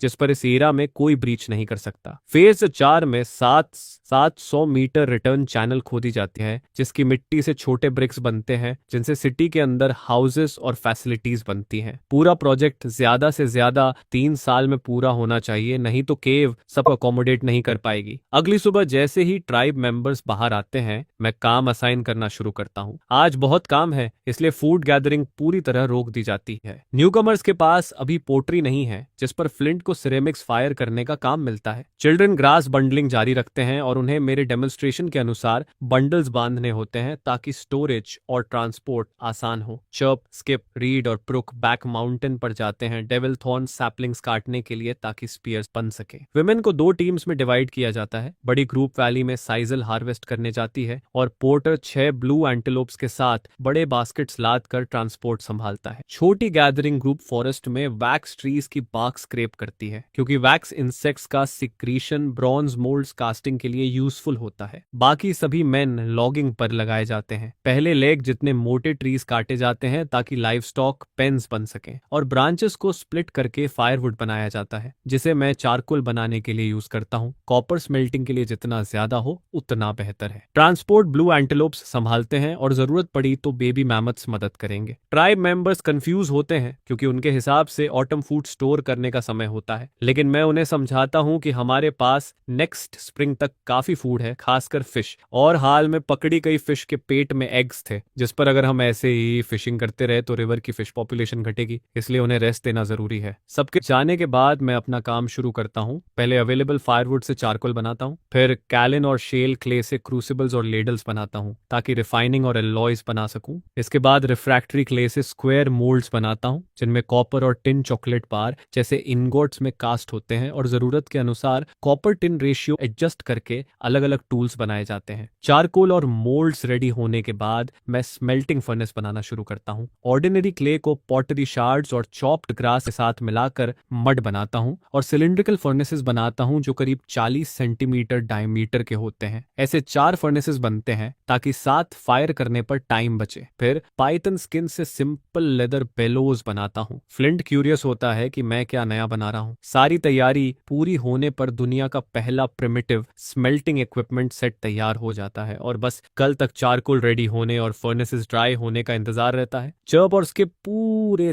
दिन वाइट शाफ्ट्स लाते हैं जो स्पीयर्स के लिए परफेक्ट हैं, लेकिन लॉगिंग करने वाले एडल्ट्स थक कर चूर हो जाते हैं और पूरे दिन में 10 से भी कम ट्रीज काट पाते हैं जिस पर 3 स्टोन एक्सेस टूट जाते हैं। फिर भी मैं उन्हें कहता हूं कि कल भी जारी रखें, लेकिन जो बेस्ट काम करेगा उसे न्यू इक्विपमेंट मिलेगा। यह सुनकर सब कंफ्यूज हो जाते हैं क्योंकि उनके लिए स्टोन एक्सेस ही बेस्ट टूल्स थे। इससे बेहतर क्या हो सकता है, ये सोचकर उनकी क्यूरियोसिटी बढ़ती है। डिनर के बाद जब सब रिलैक्स करते हैं मैं हार्थ के पास बैठकर वैक्स मेल्ट करता हूं और सॉलिड होने पर बोन नाइफ से अलग अलग टूल शेप्स कार्व करता हूं। फिर वैक्स मॉडल्स को क्ले में रैप करता हूं एक छोटा ओपनिंग छोड़कर और क्ले ड्राई होने के बाद फायर पर हीट करता हूं जिससे मेल्टेड वैक्स बाहर निकल जाता है और हॉलो कास्टिंग मोल्ड बनता है। मोल्ड की इनर वॉल पर वैक्स की थिन लेयर डिमोल्डिंग में हेल्प करती है। यह मेथड टीडियस है लेकिन प्रिसाइज है और मटेरियल वेस्ट नहीं होता और निकला वैक्स फिर रीयूज हो जाता है। अगली सुबह ट्राइब मेंबर्स ब्लू एंटेलोप्स को बाहर ले जाते हैं और मेरी लगातार समझाने के बाद अब वो समझते हैं कि वाइल्ड बीस्ट्स सिर्फ खाने के लिए नहीं, काम में भी मदद करते हैं। चर्प और उसके 3 साथी बेलोज ऑपरेट करने के लिए रुकते हैं। फ्लिंट की पॉटरी रेडी है और आज वो खास तौर पर मेरी हेल्प करता है क्योंकि मैं उसे कॉपर स्मेल्टिंग मेथड सिखाने वाला हूं ताकि फ्यूचर में वह अप्रेंटिस बन सके। मैं 4 फर्नेसेस में से 2 को एक साथ लाइट करता हूं। रीड और ब्रुक बेलोज पंप करते हैं, चर्प और स्किप चारकोल डालते हैं और कॉपर और क्रश करते हैं। बेलोज की पावर से फ्लेम्स ऊपर उठती हैं और जल्द ही फर्नेस चेंबर में और मेल्ट होने लगता है। कॉपर पानी की तरह नीचे बहकर स्लैग के साथ लंप बनता है और टिन और भी फास्ट मेल्ट होता है। मैं ब्रांचेस से इम्प्यूरिटीज वाले मेटल लंप्स निकालता हूं और प्रोसेस दोहराता हूं। करीब 3 या 4 घंटे बाद इम्प्योर कॉपर और टिन लंप्स का ढेर बन जाता है जिस पर मैं बाकी 2 फर्नेसेस भी लाइट करता हूं। जैसे ही टेम्परेचर बढ़ता है मैं क्रूड कॉपर और टिन को अलग अलग क्रूसिबल्स में रखता हूं और जब दोनों मेटल्स लिक्विड फॉर्म में मेल्ट हो जाते हैं तब मैं क्ले लेडल्स से ऊपर तैर रही इम्प्यूरिटीज को धीरे धीरे हटा देता हूं। इसके बाद पहले से तैयार किए गए क्ले जार्स की मदद से मैं प्योर कॉपर लिक्विड को ग्रिड शेप्ड क्ले मोल्ड्स में डालता हूं ताकि वो ठंडा होकर सॉलिड हो जाए और टिन लिक्विड के साथ भी यही प्रोसेस फॉलो करता हूं। फ्लिंट और वो 4 यंग हेल्पर्स मेटल को धीरे धीरे सॉलिड होते देखते रहते हैं। उन्हें इसके पीछे का प्रिंसिपल समझ नहीं आता, लेकिन फिर भी वो पूरी तरह अमेज्ड होते हैं जैसे कोई मैजिक उनकी आंखों के सामने हो रहा हो। जब कॉपर और टिन इनगट्स इतने ठंडे हो जाते हैं कि हाथ से पकड़े जा सकें तब मैं खुद को रोक नहीं पाता और मोल्ड्स से उन्हें बाहर निकाल लेता हूँ। अब दोपहर हो चुकी होती है और सनलाइट में ये मेटल इंगोट्स इतनी चमक रिफ्लेक्ट करते हैं कि आंखें चौंधिया जाती हैं। सबके मुंह खुले रह जाते हैं क्योंकि उन्होंने इससे पहले इतना शाइनी और खूबसूरत कुछ नहीं देखा होता। पास में खेल रहा लिटिल स्प्राउट भी खिंचा चला आता है। वो एक को छूता है, दूसरे को घूरता है और पूछता है, चीफ ये क्या है? मैं उसके बाल सहलाता हूँ और कहता हूँ, इसे कॉपर कहते हैं और इसे टिन टोल। तुम लोग इनका ध्यान रखना, मैं अभी कुछ लेकर आता हूँ। स्प्राउट सिर हिलाता है और धीरे धीरे कॉपर और टिन शब्द दोहराता है। फ्लिंट और बाकी भी उसके साथ रिपीट करते हैं। उधर मैं टूल कास्टिंग मोल्ड्स का ढेर खींच कर लाता हूँ और तुरंत ब्रॉन्ज कास्टिंग का काम शुरू करता हूँ। तय रेशियो के हिसाब से कॉपर और टिन ब्लॉक्स को एक नए क्रूसिबल में डालता हूँ और जब वो फिर से लिक्विड बनते हैं तब क्ले रॉड से अच्छे से स्टर करता हूँ ताकि एलॉय ठीक से मिक्स हो जाए। अब कास्टिंग शुरू होती है। पहली वेव में एक्सेस और हैमर्स बनाए जाते हैं। जलता हुआ एलॉय सॉल्यूशन मोल्ड्स में डाला जाता है और रिजर्व्ड होल्स से तुरंत व्हाइट स्मोक उठने लगता है। जैसे ही तापमान थोड़ा गिरता है मैं स्टोन से मोल्ड तोड़ देता हूँ। टूटे हुए क्ले फ्रैगमेंट्स के बीच पेल गोल्डन लाइट से चमकता एक बड़ा एक्स हेड चुपचाप पड़ा होता है। उसका साइज फायर एक्स हेड से थोड़ा बड़ा है। मैं ब्लेड शार्पनिंग का काम फ्लिंट को दे देता हूँ और खुद बाकी टूल्स की कास्टिंग की तैयारी करता हूँ। Rulers, saws, carving knives, chisels, planes, hand drills और डायमंड शेप्ड स्पीयरहेड्स भी बनते हैं। शाम तक जब सारे ट्राइब मेंबर्स वापस आते हैं तो सारा काम रुक जाता है। गोल्डन एक्स हेड अब रेजर शार्प चमक के साथ रेडी है। हैंडल पर माउंट होते ही दुनिया की पहली ब्रॉन्ज एक्स तैयार हो जाती है। साथ ही 2 सॉज भी वुडन हैंडल्स के साथ रेडी हैं, एक सिंगल पर्सन के लिए और एक 2 लोगों के लिए। टिम्बर और उसके लोग उस गोल्डन एक्स को देखते ही उसके आसपास इकट्ठा हो जाते हैं। उनकी नजरें उससे हटती ही नहीं। तभी मैं मुस्कुराते हुए एक स्पीयर निकालता हूं जिसके ऊपर ब्रॉन्ज स्पीयर हेड लगा होता है। ट्राइब मेंबर्स की आंखें फैल जाती हैं। ये अभी भी स्पीयर ही है लेकिन कितना खूबसूरत है। फैंग और स्कार तो प्रैक्टिकली ड्रूल करने लगते हैं। वो पूछते हैं, चीफ क्या हमें भी ऐसा मिलेगा? मैं मुस्कुरा कर टिम्बर को कॉपर ओर का टुकड़ा देता हूं और कहता हूं, ये उसी तरह के रॉक से बना है, बस अभी हमारे पास ज्यादा नहीं है। ट्री हॉलो के लोग हैरान रह जाते हैं क्योंकि उन्होंने यही रॉक खुद खोदी थी लेकिन कभी इमेजिन नहीं किया था कि इससे इतने सुंदर वेपन्स बन सकते हैं। पोर्टर सीधा सा कहता है, अगर खत्म हो गया तो हम और खोद लेंगे, हमें जगह पता है। मैं सिर हिलाकर कहता हूं, ऐसे खोदना इनएफिशिएंट है, पहले हमें कुछ चीजें बनानी होंगी। इस विंटर के बाद हम बहुत सारा वापस लाएंगे, तब सबके पास ऐसा स्पीयर होगा। इसके बाद मैं उन्हें 100 यूज करना सिखाता हूँ। 2 लोग बड़े 100 को लॉक के सिरे पर आगे पीछे चलाते हैं और कुछ देर में एक गोल वुडन डिस्क अलग हो जाता है। सिंगल हैंडेड 100 से ब्रांचेस काटी जाती हैं और रिस्ट जितनी मोटी ब्रांच 1 मिनट में कट जाती है। मीटर लॉन्ग एक्स स्विंग करते वक्त पूरा बॉडी स्ट्रेंथ यूज करने देता है और अगर रिवरस्टोन ट्राइब का ऑक्स इसे यूज करे तो लेग थिक ट्री कुछ ही चॉप्स में गिर जाता है। जब सब टूल्स यूज करना सीख लेते हैं तो मैं उन्हें खाने और रेस्ट करने भेज देता हूँ। डिनर के बाद ट्राइब मेंबर्स फ्लिंट के आसपास बैठते हैं और वो कॉपर स्मेलिंग प्रोसेस एक्सप्लेन करता है जबकि मैं मेजरमेंट यूनिट्स एस्टैब्लिश करना शुरू करता हूँ क्योंकि स्टैंडर्डाइज्ड मेजरमेंट्स के बिना सिविलाइजेशन डेवलप नहीं हो सकती। सारी साइजेल अब कलेक्ट हो चुकी है। महिलाएं रोप ब्रेड कर रही हैं। बच्चे रैबिट पेन के बाहर लेटे हुए न्यूबॉर्न रैबिट्स को देख रहे हैं। तीनों प्रेग्नेंट डज ने बेबीज दे दिए हैं। हर लिटर में 6 या 7 बच्चे हैं और रैबिट पॉपुलेशन लगभग डबल हो जाती है। फ्लिंट अब वैक्स मॉडल्स कार्व करने में केपेबल है और कॉपर शवल्स बनाना शुरू करता है जो कैनल्स खोदने और फार्मिंग दोनों में काम आएंगे। मेरे सैंपल को देखकर वो डिजाइन कॉपी कर लेता है। अपने काम खत्म करने के बाद मैं सबसे क्रूशियल आइटम पर रिसर्च करता हूँ, प्लाउ। मैं 2 साइजेस प्लान करता हूँ, बड़े मैमथ्स के लिए, छोटे एंटेलोप्स के लिए, ताकि फील्ड्स प्लाउ करने और कैनाल्स खोदने दोनों में काम आए। अगले दिन कुछ महिलाएं हेम्प रोप ब्रेड करती हैं और बाकी जमीन साफ करती हैं ताकि लाइफ स्टॉक पेन्स बन सके। कॉपर स्मेल्टिंग अब फ्लिंट और उसके 4 हेल्पर संभाल लेते हैं और 5 लगातार कॉपर और टिन इंगोट्स कास्ट करते रहते हैं। जरूरत पड़ने पर मुझसे पूछते हैं। जब जमीन साफ हो जाती है मैं उन्हें लाइफ स्टॉक पेन बनवाता हूँ। ट्रीज को 4 मीटर लेंथ में काट कर हर 2 मीटर पर पोस्ट गाड़े जाते हैं। रेक्टेंगुलर एंक्लोजर बनता है। गैप्स में हॉरिजॉन्टल बीम्स बांधी जाती हैं, फिर ब्रांचेस वीव करके फेंसिंग बनाई जाती है और आखिर में मड की लेयर प्लास्टर कर दी जाती है। अंदर 4 मीटर हाई वुडन शेल्टर बनता है जो बेबी मैमथ्स का होम होता है। बाहर की सारी ग्रास बंडल्स बनाकर पेन में रख दी जाती है ताकि कोई एनिमल या इंसान उसे खराब न कर सके। रिवरस्टोन ट्राइब के लोग अपने अपने काम में बिजी रहते हैं, लेकिन उन्हें पता नहीं होता कि बॉल्ड कैप ट्राइब की नजर अब उन पर है। चीफ बॉल्ड कैप को चिंता है कि कोल्ड बढ़ने पर उनका माउंटेन स्प्रिंग फ्रीज हो जाएगा और उन्हें 3 किलोमीटर दूर स्ट्रीम से पानी लाना पड़ेगा, जिसके लिए ज्यादा कंटेनर्स चाहिए। इसीलिए वो पहले पॉटर ट्रेड करने आया था, लेकिन मनचाहा नहीं मिला तो उसने फोर्स से लेने का प्लान बनाया। उसके हिसाब से रिवरस्टोन ट्राइब में 10 से कम एडल्ट मैन हैं, जबकि उसके पास 15 हैं और उसने स्टोन टिप्ड स्पीयर्स भी बना लिए हैं। उसे लगता है हमें हराकर पॉटरी और फूड लेना आसान होगा। आज सुबह बॉल्ड कैप अपने सभी एडल्ट मैन के साथ, हर एक के पास कई स्पीयर्स लिए, रिवरस्टोन ट्राइब की तरफ मार्च करता है। उनका प्लान है हंटिंग पार्टी को एक ही अटैक में क्रश करना और सेटलमेंट से अच्छा हॉल लूटना। उधर रिज के कॉनिफरस फॉरेस्ट में टिम्बर, फैंग और बाकी लोग लॉगिंग में लगे हैं। 3 लार्ज एक्सेस और 2 लॉन्ग सॉस के साथ वो आधे घंटे में एक क्लीन लॉग तैयार कर लेते हैं। टोटल 10 लोग 3 ग्रुप्स में बंटे हैं, इसलिए हर आधे घंटे में 3 ट्रीज गिरते हैं। पोर्टर ट्रांसपोर्ट संभाल रहा होता है और एक एंटेलोप को पास में ग्रेज करा रहा होता है। तभी वैली के उस पार से स्पीयर लिए लोग दौड़ते नजर आते हैं। पोर्टर तुरंत चिल्लाता है और ब्लू एंटेलोप खींचकर भागता है। शोर सुनते ही सब काम छोड़कर वेपन्स पकड़ लेते हैं। बॉल्ड कैप पीछा करते हुए रिज तक पहुंचता है। हुश की आवाज के साथ पीछे के 2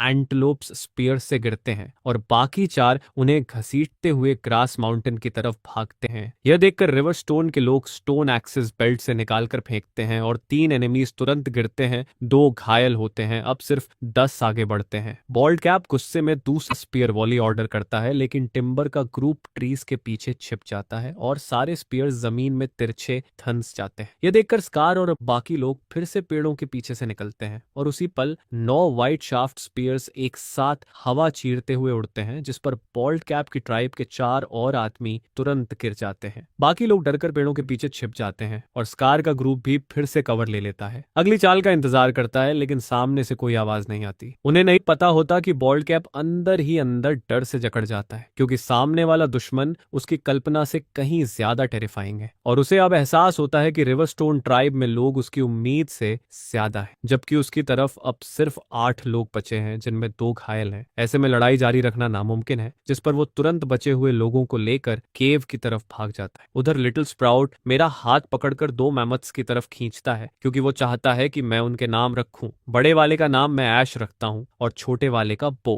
मैं कुछ कहने ही वाला होता हूं कि ऐश अचानक वेस्ट की तरफ देखते हुए जोर से ट्रम्पेट करता है, जिससे स्प्राउट घबरा कर उछल जाता है। मैं तुरंत उसी दिशा में देखता हूं और देखता हूं कि 4 ब्लू एंटेलोप्स 2 मरे हुए साथियों को घसीटते हुए हमारी तरफ आ रहे हैं। उनके शरीर में कई स्पीयर्स धंसे हुए हैं, लेकिन पीछे लॉगिंग टीम नजर नहीं आती। यह देखकर मेरा दिल धक से रह जाता है। मैं तुरंत सब ट्राइब मेंबर्स को ऑर्डर देता हूं कि केव के अंदर छिप जाएं और जब तक मैं वापस ना आऊं बाहर ना निकलें। सब अरेंज करने के बाद मैं अपना बो, एरोज और गोल्डन हेडेड स्पीयर उठाता हूं, फिर ऐश पर चढ़कर वेस्ट की तरफ बढ़ता हूं और पाव भी तुरंत पीछे पीछे आता है। ब्लू एंटेलोप्स के छोड़े हुए ब्लड ट्रेल को फॉलो करते हुए ऐश पूरी रफ्तार से दौड़ता है और जल्द ही हम फॉरेस्ट में घुस जाते हैं। आगे अचानक एक ग्रुप नजर आता है, जिनके हाथ में गोल्डन एक्सेस चमक रहे होते हैं और सामने टिम्बर और उसकी टीम साफ दिखते हैं। मैं एक पल के लिए रुक जाता हूँ, सोचता हूँ कि सब यहाँ कैसे हैं और कोई इंजर्ड भी नहीं है। फैंग तुरंत पूरी हंटिंग पार्टी को मेरे पास लाता है और पूरी सिचुएशन बताता है। उसकी बात सुनकर मैं हैरान होता हूँ कि बॉल्ड कैप ने हमारी ट्राइब पर अटैक क्यों किया, लेकिन रीजन चाहे जो भी हो, जो भी मेरे लोगों को नुकसान पहुंचाता है उसे कीमत चुकानी पड़ेगी, चाहे उसने सिर्फ एंटेलोप्स ही क्यों न मारे हों। मैं तुरंत स्पीयर लहराता हूँ और कहता हूँ, मेरे पीछे आओ। मैं टिम्बर और लॉगिंग टीम के कुछ लोगों को लेकर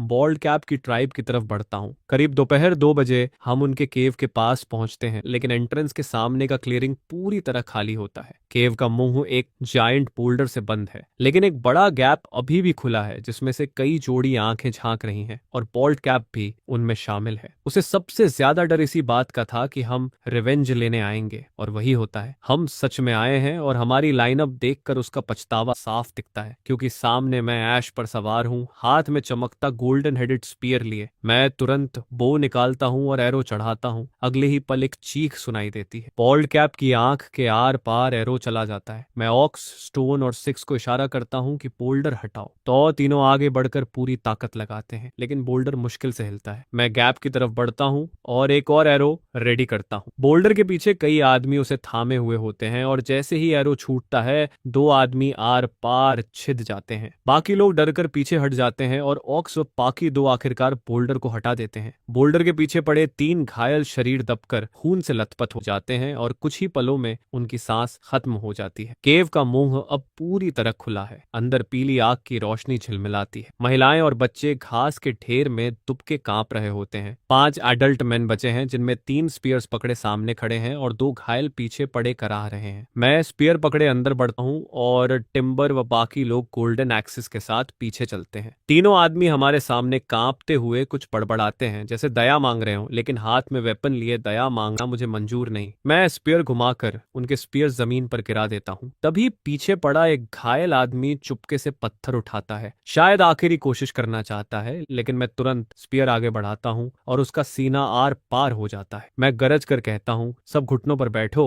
जो रेजिस्ट करेगा वो मरेगा। मेरी आंखें चमकती हैं और तुरंत सबके पैर जवाब दे देते हैं। वो घुटनों पर गिर जाते हैं। मैं टिम्बर से कहता हूँ कि उनका स्टोर्ड फूड इकट्ठा करो और बाहर ले जाओ। फिर मैं घुटनों पर बैठे लोगों की तरफ मुड़कर कहता हूँ, तुम्हारे चीफ ने पहले अटैक किया था, इसलिए मुझे ब्लेम मत करो। अगर वो नहीं करता तो मैं भी नहीं करता। मेरा इरादा इन्हें अब्सॉर्ब करने का है, इसलिए मैं सारा ब्लेम उनके चीफ पर डालता हूँ। लेकिन मुझे लगता है कि उनकी लॉयल्टी उतनी गहरी नहीं है। उन्हें चीफ की मौत से ज्यादा अपने फूड की चिंता है। महिलाएं टिम्बर की टीम को ड्राइड मीट ले जाते देख रोने लगती हैं और मुझसे गिड़गिड़ाती हैं। मैं ठंडे स्वर में कहता हूँ, अगर मेरी ट्राइब ज्वाइन करोगे तो एंडलेस फूड मिलेगा, विंटर में कोई फ्रीज नहीं होगा। जो ज्वाइन करना चाहता है वो अभी मेरे पीछे आ जाए। मेरी बात खत्म होते ही कुछ लोग तुरंत उठकर मेरे पीछे खड़े हो जाते हैं। फिर एक और, फिर तीसरा, और कुछ ही देर में सिर्फ एक बुरी तरह घायल आदमी वहीं पड़ा रह जाता है, जिसे देखकर लगता है वो बचेगा नहीं। मैं बाकी लोगों को लेकर बाहर आता हूँ और फेंक को केव जलाने का ऑर्डर देता हूँ। उसी दिन से बाल्ड कैप और उसकी ट्राइब का अस्तित्व खत्म हो जाता है। रिवरस्टोन ट्राइब लौटने पर नए लोग आसानी से मिक्स हो जाते हैं, क्योंकि पहले भी कुछ लोग ट्रेड होकर यहाँ आए थे और फूड स्टोरेज सच में अबंडेंट है। इस बार लाया गया फूड जोड़कर 200 लोग आराम से पूरा विंटर निकाल सकते हैं। बस केव कैपेसिटी लिमिट तक पहुंच चुकी है, लेकिन विंटर आने वाला है और साथ सटकर रहना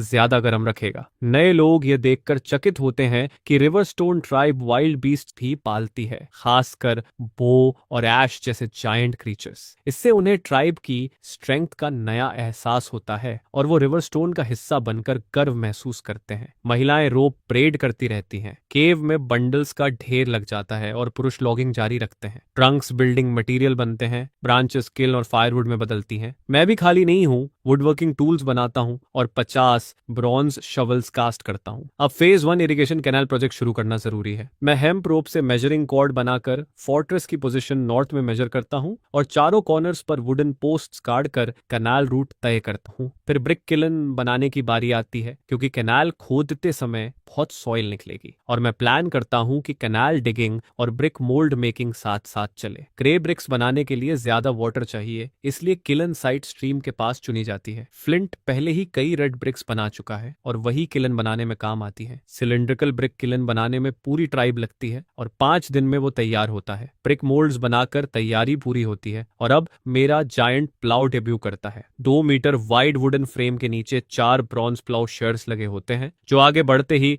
2 मीटर चौड़ा और 40 सेंटीमीटर गहरा हिस्सा पलट देते हैं। इस कॉन्ट्रैप्शन की पावर बो और ऐश है। दोनों जायंट प्लाउ साथ साथ आगे बढ़ते हैं और पूरा 4 मीटर वाइड कैनाल रूट पलट देते हैं। 1 घंटे से भी कम में वो 700 मीटर लंबा कैनाल 40 सेंटीमीटर गहराई तक प्लाउ कर देते हैं। यह देखकर मैं अंदर से बेहद एक्साइटेड हो जाता हूँ, क्योंकि जिस स्पीड से काम हो रहा है, शायद मेरा फोर्ट्रेस कंस्ट्रक्शन प्लान 3 साल भी न ले। ब्रिक फायरिंग का प्लान मैं विंटर के लिए रखता हूँ, क्योंकि तब सबके पास फ्री टाइम होगा और किलन के पास काम करना ठंड में गर्म भी रखेगा, मतलब हैप्पी जॉब होगा। लेकिन अभी एक प्रॉब्लम है। जो ब्रिक मोल्ड्स हम बना रहे हैं वो रैम्ड अर्थ सिटी वॉल के लिए हैं, इसलिए हर ब्रिक बहुत बड़ा है। इससे क्ले मटेरियल और ब्रिक मोल्ड्स को ट्रांसपोर्ट करना बेहद टाइम कंज्यूमिंग हो जाता है। ये देखकर मैं तुरंत डिसाइड करता हूँ कि एक सिंपल व्हील बैरो बनाया जाए। नया प्रोजेक्ट शुरू हो रहा है तो हेल्पर्स ढूंढना जरूरी है। बाद में यही लोग ट्राइब के प्रोफेशनल कारपेंटर्स बन सकते हैं। रिवर स्टोन ट्राइब में सबसे टैलेंटेड कारपेंट्री में बेसिन है। ट्री हॉलो ट्राइब में इसी ने हॉट कोल से वुडन स्टंप में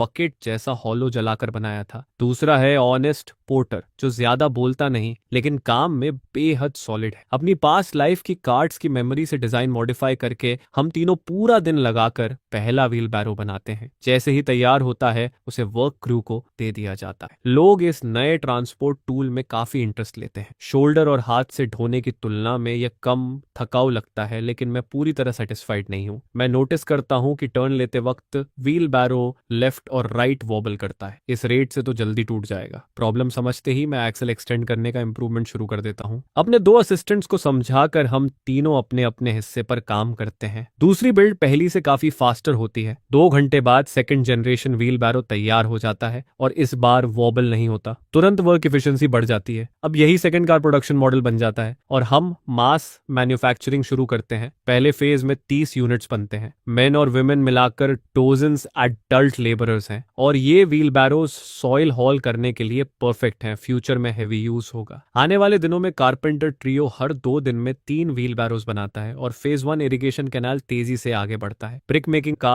काम भी स्पीड पकड़ता है क्योंकि व्हील बैरोज लगातार ऐड हो रहे हैं। 18वें दिन तक 700 मीटर लंबा और 4 मीटर डीप ट्रेंच मेरे सामने खड़ा होता है। मैं कैनाल डगिंग रोकने का ऑर्डर देता हूं। बाकी 2 मीटर तब खोदा जाएगा जब वाटर चैनल करना होगा। अब ट्राइब मेंबर्स नॉर्मल रूटीन पर लौटते हैं। मेन लॉगिंग जारी रखते हैं, फ्यूचर कंस्ट्रक्शन के लिए स्टॉक पाइल करते हैं। विमेन फिर फूड गैदर करने लगती हैं क्योंकि उनके हिसाब से जितना ज्यादा फूड उतना बेटर। 30 व्हील बैरोज तैयार हो चुके हैं ताकि फ्यूचर में लार्ज स्केल कॉपर और माइनिंग पॉसिबल हो। बेसिन और पोर्टर अब एंटेलोप्स द्वारा खींचे जाने वाले लार्ज कार्ट्स डिजाइन कर रहे हैं मेरी गाइडेंस में। मैं उन्हें 4 व्हील कार्ट डिजाइन समझाकर खुद सोचने देता हूँ। उधर मैं फील्ड प्लाउज बनाता रहता हूँ। हर कोई अपने काम में बिजी है। एक सुबह जब मैं केव से बाहर निकलता हूँ तो सामने सब कुछ सफेद दिखता है। आखिरकार लॉन्ग अवेटेड विंटर आ चुका है। कूस फेदर जैसे स्नोफ्लेक्स गिरते रहते हैं। स्काई डार्क और ग्लूमी है और पता नहीं कब रुकेगा। मैन का लॉगिंग वर्क रुक जाता है। सब केव में सिमट जाते हैं। विमेन भी फूड गैदर करने की जिद छोड़ देती हैं। इस वेदर में ब्रिक फायरिंग पॉसिबल नहीं तो स्नो रुकने तक वेट करना पड़ता है। मैं अपना लॉन्ग प्लान्ड इनिशिएटिव शुरू करता हूँ। सबको कॉमन टंग और राइटिंग सिस्टम सिखाना। रिवरस्टोन ट्राइब के लोग बेसिक वोकैबुलरी पहले ही सीख चुके हैं। खासकर लिटिल स्प्राउट सिंपल फ्रेजेस बोल लेता है। अब काम आसान है, बस उन्हें और एसेंशियल वर्ड्स और सेंटेंसेस बनाना सिखाना है। राइटिंग के लिए सिंप्लीफाइड कैरेक्टर्स सिखाना अभी रियलिस्टिक नहीं, इसलिए क्लेरिकल स्क्रिप्ट जैसे पिक्टोग्राफ्स से शुरुआत करता हूँ। लिखना जरूरी नहीं, पहचानना जरूरी है। लर्निंग एंथुजियाज्म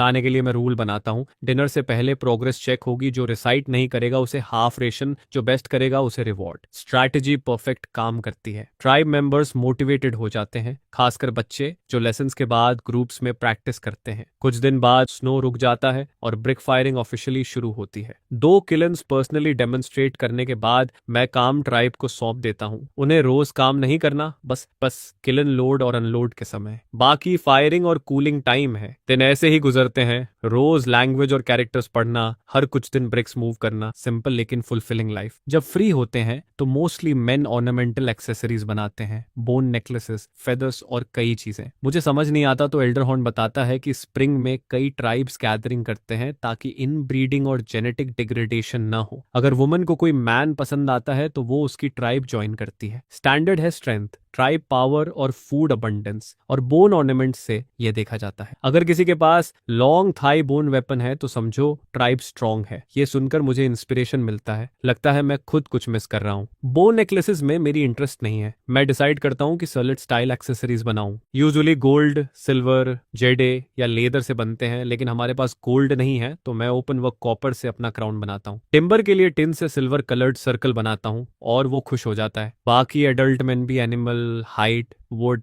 बोन से सरलेट्स बनाते हैं, हेयर पिन्स भी यूज करते हैं। अब रिवरस्टोन ट्राइब में नया रेगुलेशन है, चिल्ड्रन सिर्फ हेयर बाइंड या सिंपल सरलेट पहनेंगे, हेयर पिन्स नहीं। एडल्ट मैन सरलेट और हेयर पिन दोनों यूज करेंगे ताकि एडल्ट्स और माइनर्स अलग दिखें। विमेन भी सिर्फ पोनी टेल नहीं, एडल्ट विमेन वुडन कोम या हेयर पिन से हेयर पिन करेंगी। मेटल स्ट्रेटेजिक रिसोर्स है, इसलिए मेटल ऑर्नामेंट्स रिवॉर्ड के तौर पर मिलेंगे जो ट्राइब में कंट्रीब्यूट करेगा उसे। अब किसी के हेड देखकर उसकी आइडेंटिटी और कंट्रीब्यूशन समझ आ जाता है। स्प्राउट का सरलेट खास है, कॉपर बकल पर क्लाउड पैटर्न्स हैं क्योंकि उसने कैरेक्टर्स सबसे फास्ट सीखे। वो मेटल एक्सेसरी पाने वाला पहला चाइल्ड है और बेहद खुश होता है। असल में ये ऑर्नामेंटल रिफॉर्म सिर्फ हायरार्की के लिए नहीं बल्कि ट्राइबल गैदरिंग के लिए है। मैं खुद मैच ढूंढने नहीं बल्कि अदर ट्राइब से मिलकर ट्रेड पॉसिबल देखना चाहता हूँ। पहले सॉल्ट बॉल्ड कैप ट्राइब से ट्रेड से आता था, लेकिन अब वो ट्राइब खत्म है। सॉल्ट माइन मिलने तक नए सेलर्स ढूंढने होंगे। रिवर स्टोन ट्राइब की पॉटरी वैल्यूएबल है। मैं सॉल्ट के अलावा पॉपुलेशन भी बाय करना चाहता हूँ। 200 से कम लोगों से नेचुरल रिप्रोडक्शन में फोर्ट्रेस भरने में लाइफ टाइम लग जाएगा। लेकिन हर ट्राइब रिवर स्टोन जैसा लकी नहीं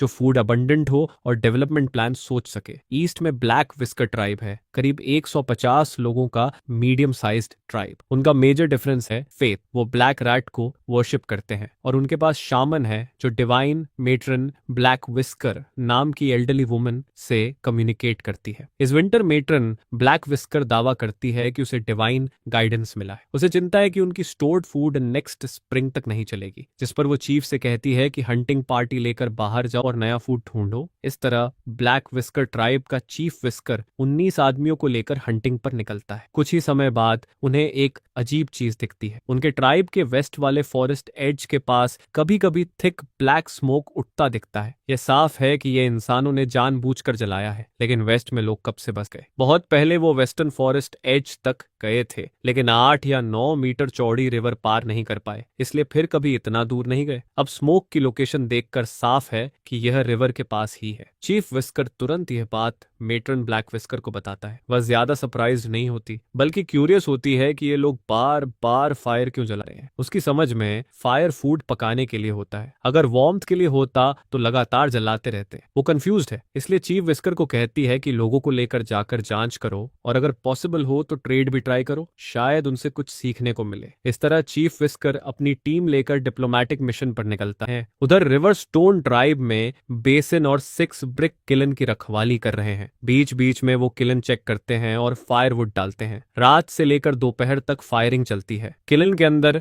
brick moulds blinding red heat पर पहुंच जाते हैं। अब समय है किल फ्लड और सील करने का। बेसिन 6 को इशारा करता है कि केव से हेल्प बुला लाओ। 6 बिना पीछे देखे दौड़ जाता है, लेकिन बेसिन के अकेले पहरे के दौरान अचानक बाव की जोरदार रोर गूंजती है। फिर बाव के दौड़ने की आवाज आती है और साथ में इंसानों की शाउटिंग। बेसिन जल्दी से अंडरग्राउंड फायर पिट से ऊपर चढ़ता है। जैसे ही उसका सिर बाहर निकलता है, वो देखता है कि दर्जन भर स्पीयर्स बाव की तरफ उड़ रहे हैं। डर कर वो सीधा केव की तरफ भागता है। मैं उसी वक्त लोगों को किलन फ्लड करने ले जाने की तैयारी कर रहा होता हूँ। जैसे ही केव से बाहर निकलता हूँ, मैं देखता हूँ कि बाव को दौड़ाकर अटैक किया जा रहा है। चीफ विस्कर और उसके आदमी पहले पीछा करना चाहते थे, लेकिन मुझे क्राउड के साथ निकलते देख रुक जाते हैं। मैं गुस्से में चिल्लाता हूँ, कौन हिम्मत करता है मेरे बो पर अटैक करने की? सब अपने वेपन्स उठाओ। मेरे ऑर्डर सुनते ही पूरे ट्राइब मेंबर्स दहाड़ते हुए बाहर निकलते हैं। 70 या 80 लोग वेपन्स लेकर चीफ विस्कर के ग्रुप को चारों तरफ से घेर लेते हैं। चीफ विस्कर का जबड़ा खुला रह जाता है। सामने हर आदमी फियर्स और मेनेसिंग दिखता है। मैं गोल्डन क्राउन और गोल्डन हेयर पिन पहने, वाइट शाफ्ट गोल्डन स्पीयर पकड़े उसे घूर रहा होता हूँ। पीछे की फॉर्मेशन और भी आई ब्लाइंडिंग है। हर आदमी के हाथ में चमकता ब्रॉन्ज शवल है। चाहे कॉम्बैट एबिलिटी